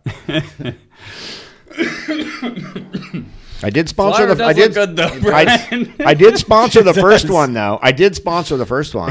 You did, yeah. $6,000. I gave him $6,000. Yeah, $3,000 for S&M, $3,000 for Fit. I thought it went great. Turns out it didn't go so great, and I'm a huge a-hole, and now I'm not allowed to give him $6,000. You're fodder for Team Lead. You're a huge a-hole too. Yeah, I'm hoping I'm not banned. I mean, if I buy a ticket in an Airbnb, and Why a would rental you car, be banned? Who could be mad at Fudger? It's so weird. I don't get it. I don't know. You seem I don't even feel like I could be mad at you. Because my intention is good. I'm just also a flawed human being. I just talk shit. Like Trey doesn't like me. I've said it multiple times. He doesn't like me either. I still kind of like Trey. Does he like you? Does he like you? I don't know. I don't see why not. There's no but one in the yeah. world. Have you ever had anyone dislike you in your entire life? There's no way you have. Not that I can think of. No, I mean off the ice because I was a you're hockey player. Oh, well, that's and but that's hockey. Yeah. Yeah. That's hockey. Yeah. Then you guys all have was- Molsons. that was- you all drink Molsons when it's Yeah. over. Yeah. Doesn't matter. I think the only person's like somebody, maybe BK stole his girl or something like that. Oh, you did? BK liked his girl. The girl liked BK more. You Maybe than somebody. It wasn't like definitively their girl, but that night they wanted that girl. Really? She fell in love with BK. That's the only scenario that I could imagine. I like, you know what? He's a married hockey man players now. are bad. Like, I like hockey players are bad because they're tough as nails. And then they're just going to beat the crap out of you on the ice. And then 10 minutes later, they're like the nicest people you ever met in your life. And they're funny. They're funny. Yeah. Like fucking, I love it. yeah. Too funny. Really raw. Well, good for you. You know, But yeah, look, you can hang out with a couple of just total a-holes. Me and Fudger. You know what? I'll tell you right now, I will fight Trey Jones. I'm not kidding. I'll fight him. He's out of shape. Jesus. I'm 55 and I could probably beat his ass. I'd fight him. He won't fight me. I think I tried to fight him. Actually, I think that's why I'm not welcome back. Trey has his whole version of like Moeller's like just being a raging asshole. Yeah. Trey's like, yeah, that's why you're kicked out. Actually, Yeah. Am I kicked out? I don't know. I don't. You I said think it. I've been kicked out. You told me at one point you basically it was in so many words that you said don't come back. Yeah. Yeah, it was like this is your last one. Which is crazy because Swamp Fest is like total chaos. Yeah. Yeah. And I'm too chaotic for Swamp Fest. I don't understand it. And the other I don't want to fight him. We also have- if I had to, I would fight him. we have the Relax Jam. Maybe this is a jam you should go That to. sounds like more my pace. Yeah. I'm a cancer survivor. I'm 55 years old. I'm an AARP member. You know? Nice. Yeah. AARP. You should get a fucking disc. Get the AARP card out. Get the AARP card. You show Yeah. up and ask for an AARP discount. I'm at a Swamp senior Fest. citizen. I'm a senior citizen. Can I get a discount you gotta be at 50. Swamp You Fest? gotta be 59 and a half or something, No, right? 50. Oh shit. Okay. Yeah, I was in a Waffle House recently, and I was like, "Can I? I'm an AARP card. Can I get a discount?" They're like, "We're not even allowed to ask you your age. You could have got a discount your whole life. Oh. They're not allowed to ask." Okay. Yeah. Don't make Noted. me get the AARP card out. Imagine you get in a fight, beat him up. I and might then have a throw fake the ID. I AARP might have a- get a- card and Get a fake ID no. for the second time in my life. Nobody- one listen, before I was kids. 21. Now a fake AAP. Yeah. Listen, kids, nobody wins in a fight. They really don't. Yeah, it's I just get into too many fights, actually. But save it for 3.0. oh yeah, Fight stories. I recently got into a giant dust up at the local saloon Did in front of my own children. Yeah. All right, we're saving that podcast. We're Yeah. saving that for the Moeller 3.0. The next day, my daughter was like, "Dad, that lady was kicking you in the head," and I said, "Yeah, This is not real. this is real. No. No this way. is real. Yeah, it's real. It's real. I'm not gonna lie. I feel so bad for everybody that's listening to my cough too. Yeah." You feel bad for Hoder for like orbiting the This is my dedication to the podcast. I'm the still- rings of Uranus? Yeah. This is I'm chemo now. No, I did recently get into a dust up at the local saloon in front of my own children, but nobody was arrested. Everybody's fine, and they, you know what? In those mountain towns and those cowboy towns, they love that shit. Yeah, Yeah. it's I'll normal. be talking about it Rite of forever. The passage, ladies, right? the women that were kicking me in the head, they're gonna be talking about it forever. They love it. They love it. It's all done. You're like, all right, see you next week. Yeah. Were honestly, they wearing cowboy boots? Oh. Because that would fucking hurt. everybody's wearing cowboy Yeah, boots. that's what I figured. Yeah. Like, you don't want any of those to meet your skull. They were. Okay. They were. Well, here you are. Yeah. Yeah. You're like, are you kidding me? My 11-year-old daughter kicks harder than that. But, you know, what are you going to do? Let's move on, Fudger. Yeah, sorry for the cough. Yeah. I'm in the phone box. All right. Relax Jam. April 26th. This park is getting a full refresh. It's in the UK. Where is it? Matchborough West, Redditch. So they have a bunch of progress. I mean, the park looks rather amazing. Looks like a Mark Webb wet dream style park. Something that we do not necessarily have out here outside of Claremont, but very cool. Looks like they're really building towards this jam being like the park is here. Should be a great affair on the 26th. So if you're around there, please show up. Dirty Fest. This is something that you can speak to. June 5th. BMX reunion weekend. I've been out of town the last 2 years, so I'm hoping that I'm in town this year. But it looks This like is an annual event for me. I go to this every year. It looks awesome. It's super fun. Yeah, it's great.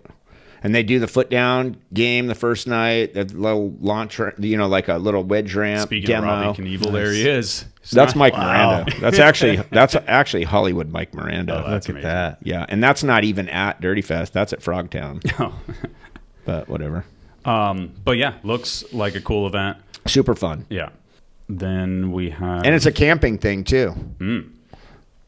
Ohio Trail Series kicking off with a bunch of dates. First one is on June 27th in Dayton. It's a good one. The whole thing, July, At Coasters? August. Is that at Coasters? BK, you ever ride Coasters in Dayton? No. Oh. But was always in the streets. This series is been running for a few years, and it seems to grow and grow and grow. So shout out to the people that put that on. Trying to rip. You were through spot things. on last week, too, in that episode when you were talking about the trail guys.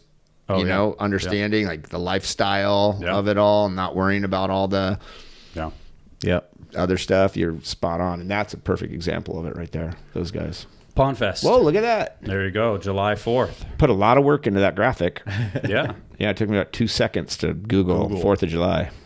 I just wanted to lock the dates down because that's kind of hard to get to that place and where we live. And Yeah. I just wanted people to know it is on 4th of July so they could make plans. Yeah, Nice. I was panicking trying to make it work last year, and I was like, is it worth me showing up on this day? And you guys are like, no. I'm Yeah. like, fuck. All right. So because I couldn't make it the first day for whatever reason, I can't remember. But And you talk about riders that do it for the love of it. Steve Woodward right here. He comes to every event we do. He's the perfect guy. Like he's sponsored technically by Colony. He gets some product here and there, but I mean, he's a pro level guy. yeah, And at his age, he's pretty freaking epic, man. yeah, he's amazing. And he So rides good. purely for the love of it. Yeah. It's I incredible. really like Steve Woodward.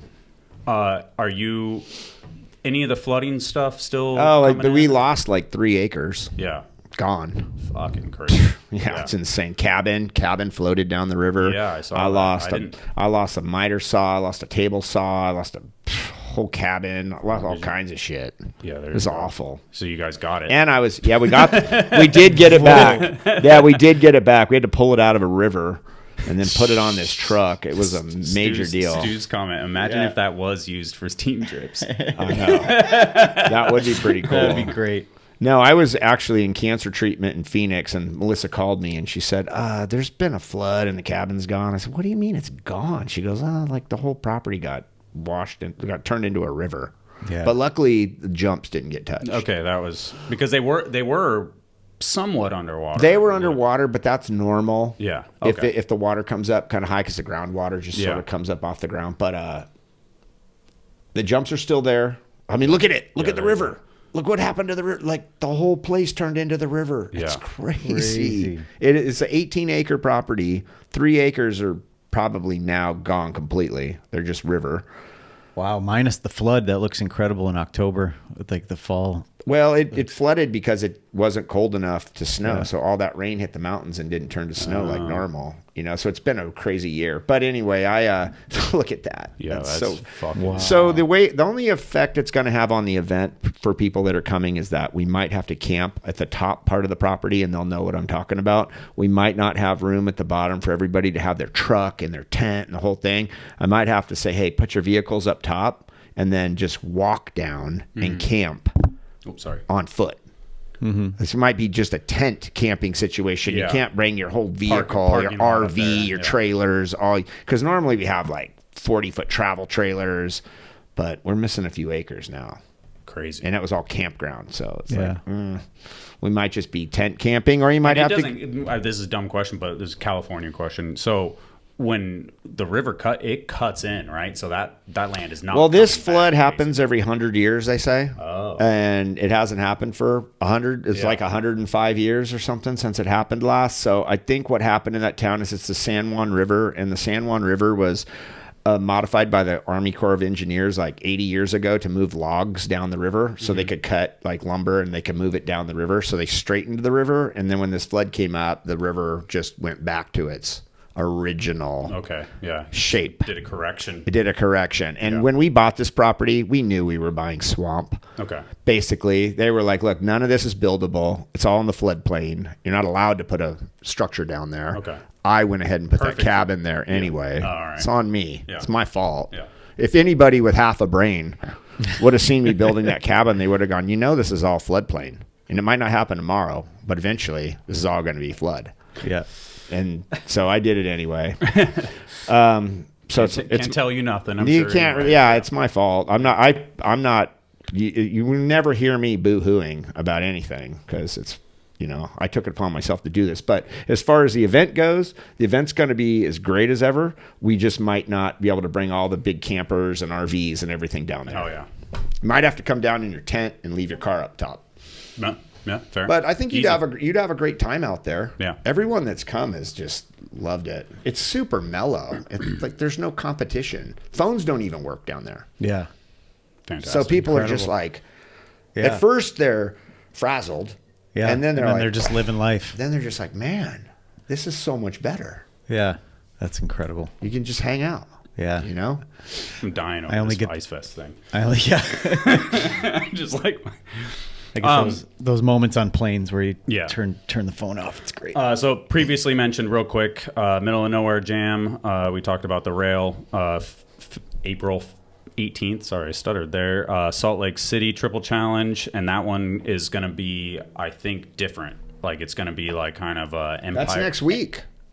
What? Oh, no. That's different. Yeah, May 8th and 9th. I don't know what I said.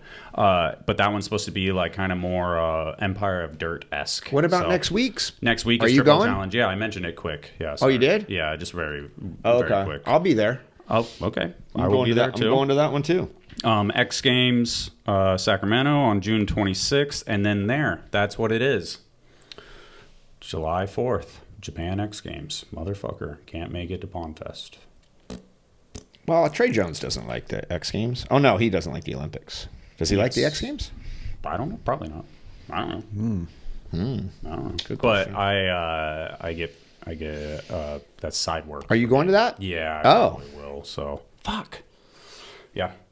Pond Fest continues. Putting it on the 4th of July weekend is not, and some people think it's just a stupid idea. My wife is one of them. Fair enough. For me, I'm like, it's a 3-day weekend. People have another day off work. Yeah. It's a 14-hour drive from here. So if my friends want to come out, they need a full day to travel. Yeah. If they want to fly, it's super easy. Yeah. It's an hour to Phoenix, hour to Durango. Yeah. It's an hour drive. It's a 3-hour deal. It's super easy. But if you don't want to fly, then you got to drive and you need a whole extra day.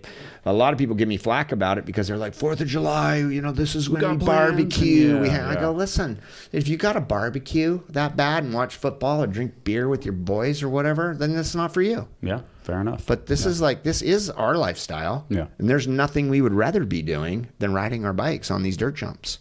We don't really want to watch football or whatever you're doing. Yeah. Yeah. This is what we want to do.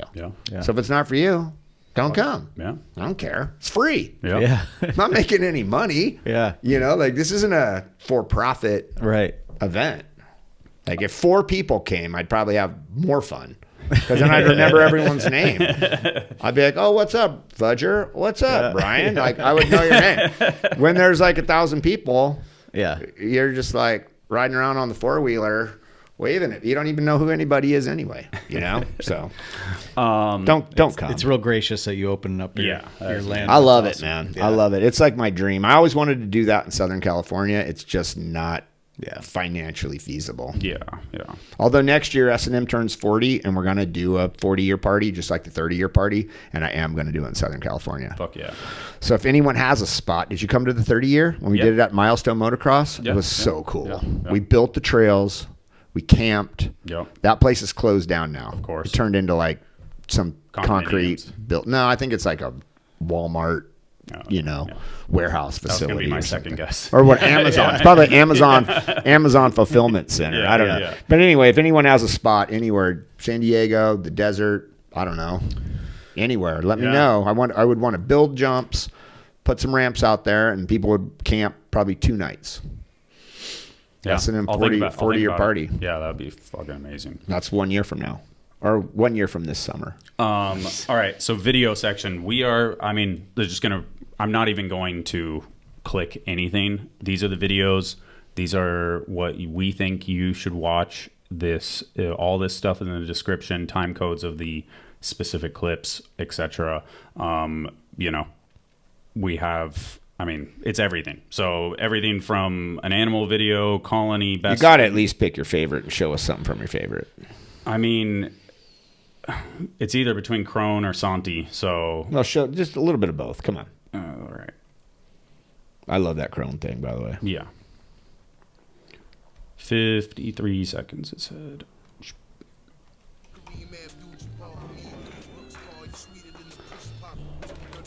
Oh, the cut. That's who put our dudes up in Barcelona. Yeah. The whole time. Yeah. That's awesome. Just that combo right there. Yeah. Like the in and out. That's cool. Wow. Yeah. Whole thing is fucking sick. Obviously, Santi.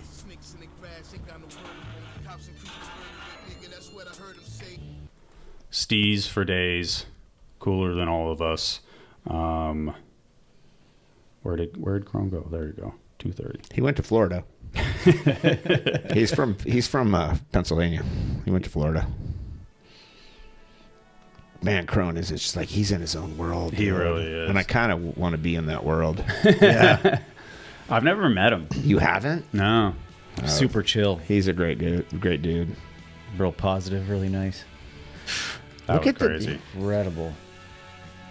That was crazy.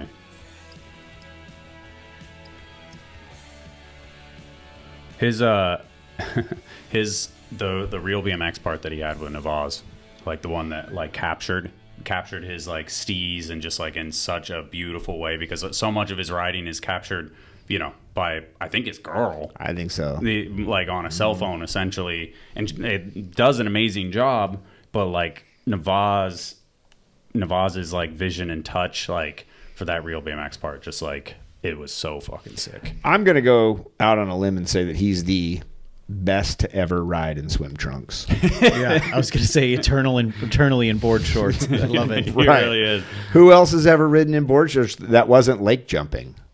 Yeah.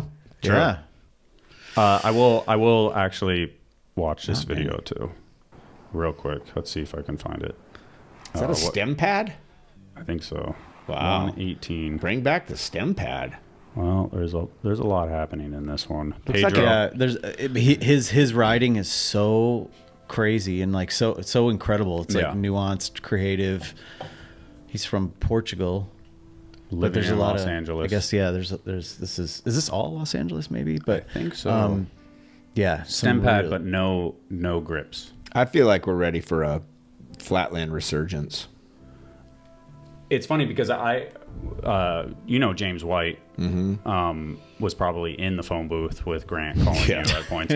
In Glasgow, this guy has no grips. Yeah, no grips. That's his preferred too. Because when I first saw him ride, I was like, dude, can I send this guy a box of grips? Do you see what he is doing? He prefers. Yeah. He's doing Same.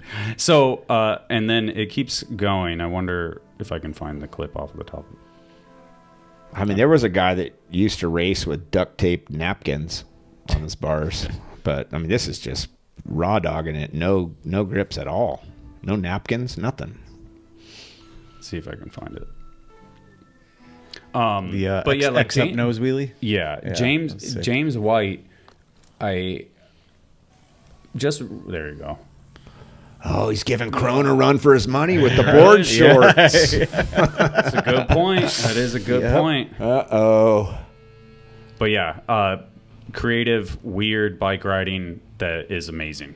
So definitely worth a watch. Just like the rest of these. Like I'm not trying to glance over everything, but at a point I do have to move forward. And you guys have the Garrett Reynolds on Mike Aiken. There's the Donachie fucking, the unedited, like the edit raw stuff. Like, what are you laughing about? Every time I see BSD now, I laugh. Yeah. I can't help but. But there's so much cool shit that came out this month, and I'm not trying to skip over anything. But you know, we're almost, we're 3 hours in right now. Colony Hard Yard's best trick Yeah. for ramp stuff was It's so insane. sick. It's insane. Like there's so much good shit, and so I'm not. I saw the trying 360 to Fufanu in there Yep. and like almost stopped it there, and I was like, "This is the beginning of a best trick contest. What's going on?" And then it, Okay, didn't, there you didn't go. cease to amaze What was after that. That was AI. Yeah, that was not a proper link. That's not real. Does it come up twice? Yeah, I don't know what's happening. Somebody, You've been hacked. yeah, somebody is not putting the Instagram links in correctly, but that's okay. Hopefully, I did because the rest of these are me. There you go. REA. I mean, going back to that Fit Barcelona video, that the thing that REA does, it was Over the bench. Oh yeah, absolutely fucking freaky. You know, Like, he's living in Southern California now. is he? Yep. All right. He's living with Max Vu. Just got here last week. Okay. He's going to be around. I think I told Max or REA that I was like, hey, if you guys come down, hit me up. So He's going to be around. It's going to be cool. We're going to see a lot full more. time. REA's, he's amazing. I don't think I've been able to say that I like every single guy on S&M and Fit wholeheartedly for a really long time. That's pretty I cool. can say that right now. And he's like one of the staples. Yeah. Yeah. On the squad at this point. So good. Such a good dude, too. Yeah. This is what I was talking about, James White. I feel like that edit that he put out recently, we talked about it last month, but just like his style, I'm just like, I don't know. I'm like infatuated with it. I Yeah, guess the way he that's slides, the way he was sliding the back wheel around instead Yeah. of just being on the front wheel, like that right there, that's so cool. It's Like, just why has like- no one done that? Like using the spot because Yeah. the spot's got to be the Slippery. right. Yeah, it's But pretty everything he does is like so we're not following him. So like controlled and slow that is like Is he Canadian? no, he's Scottish. Oh, Yeah. he is Scottish. Yeah. Okay. Oh, he's in Glasgow. awesome. I doubt he's on speed, but he might be in the phone box. But just everything is so slow and controlled and like core strength. Like it's like really I don't know. Like he's been eating his haggis, drinking the Iron Bro. Haggis, a lot of haggis going on here. There's one. Is it? I'll watch one more and then. This isn't it, but. Oh my god, love it. But just super slow and controlled. Like when you're talking about flatland stuff, like I haven't found myself. It's like almost like a simplified version of it, but he's just like slowed it down where it's almost like more digestible and like easier to consume in a sense. But it's also seems way harder. So I'm trying to think that this is the one like. Just that little, I'm sure it's nothing, but just like how slow it is and how easy it is for me to like my dumb freestyle brain to consume. It just super enjoyable for me. But flatlanders are like, God, that fucking guy doesn't know anything now. Keeping it moving. Oh, this was rad. Yeah. What a spot. I did not expect this coming. Pretty insane. Yeah. Especially with like the kickflip over, you know. Yep. Like, It looks so mellow. Yeah. Where is this? Brazil or something? Looks like Spain? where is he from? Ecuador. Ecuador. Yeah. I mean, he has so much wild shit. I mean, Oh yeah. Yep. He's done that. He did Yeah. that manual, the I mean, flip even- fakey thing. God, there's so much content out there, isn't Yeah. there? Every month. You know, Yep. Fly out quad truck, fly out Duncan. Was that four, or was Duncan was three? I think he was the first to do a quad. was a quad, Maybe. Yeah. Nyquist. No, I don't know. Bike flip, beep. Yeah, that's one you don't see every day. Definitely not. Especially the seat grab. Yeah. Like the old Brad Blanchard. I was status. just thinking, Brad. Yeah. Yeah, That's yeah. so funny. Yeah, because I remember seeing him when I was a kid and being like, "What the fuck is that?" Yeah. Pretty wild. Brad Blanchard, who he said he never pulled it correctly, but so he doesn't get credit.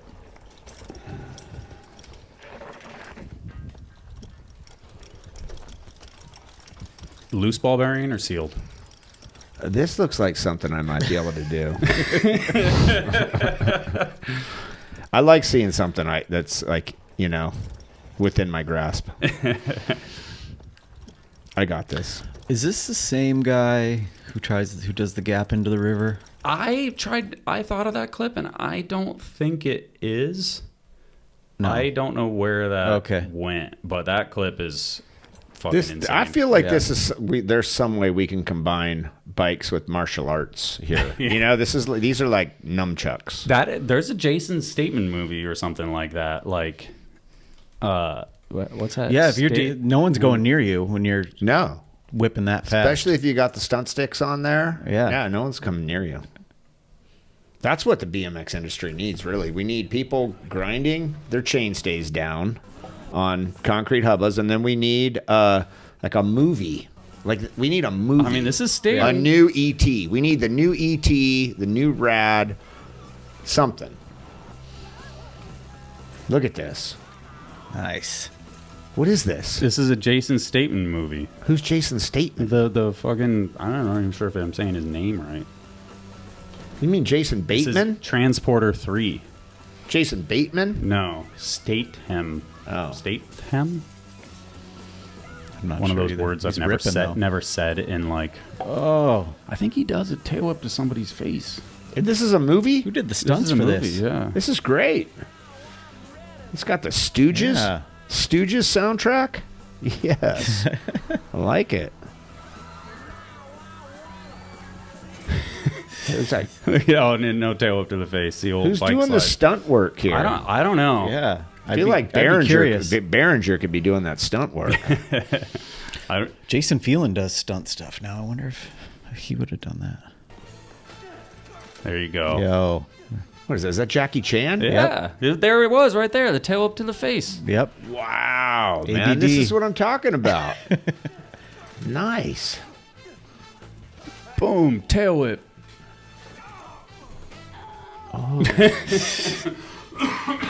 Oh, jeez. Ooh. How did we get here? Anybody Really that's escalated quickly. Yeah, anybody that's got any worries whatsoever about the health of the BMX industry, those have subsided, because when this movie hits, you know, Yeah. people are buying bikes. Yep. A lot of bikes.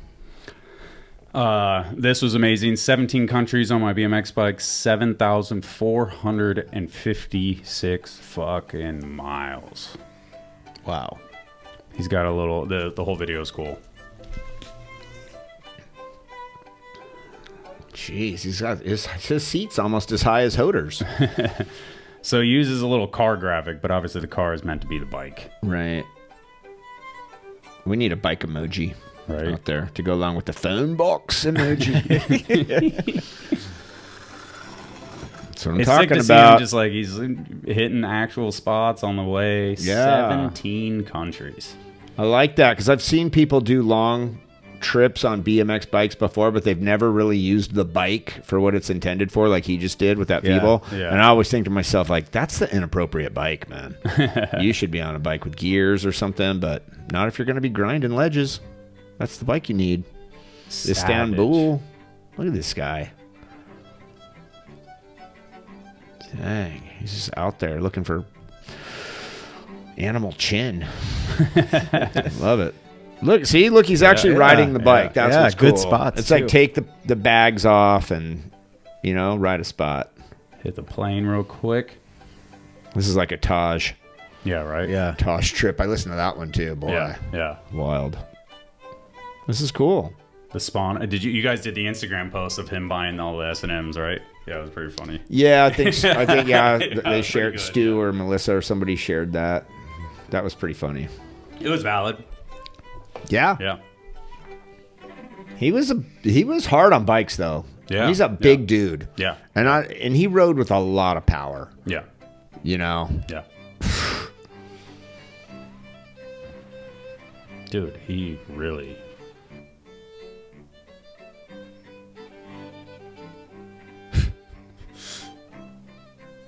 I could not imagine riding in like India.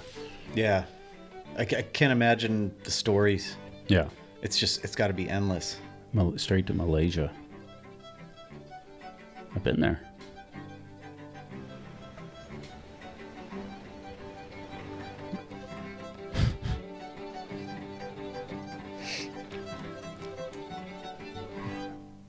Go fucking do something. That's awesome. For real. Amen. Holy shit. Amen. That's awesome. Holy shit. Shout out to you, Doxy. Don't know your full name. Did he say how many months?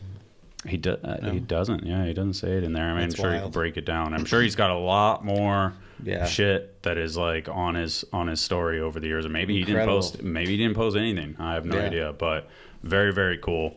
That's awesome. Stuff that makes you go, man, need to do something better. I'll hit the refresh on this.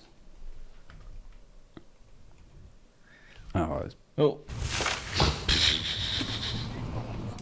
Are you fucking kidding me?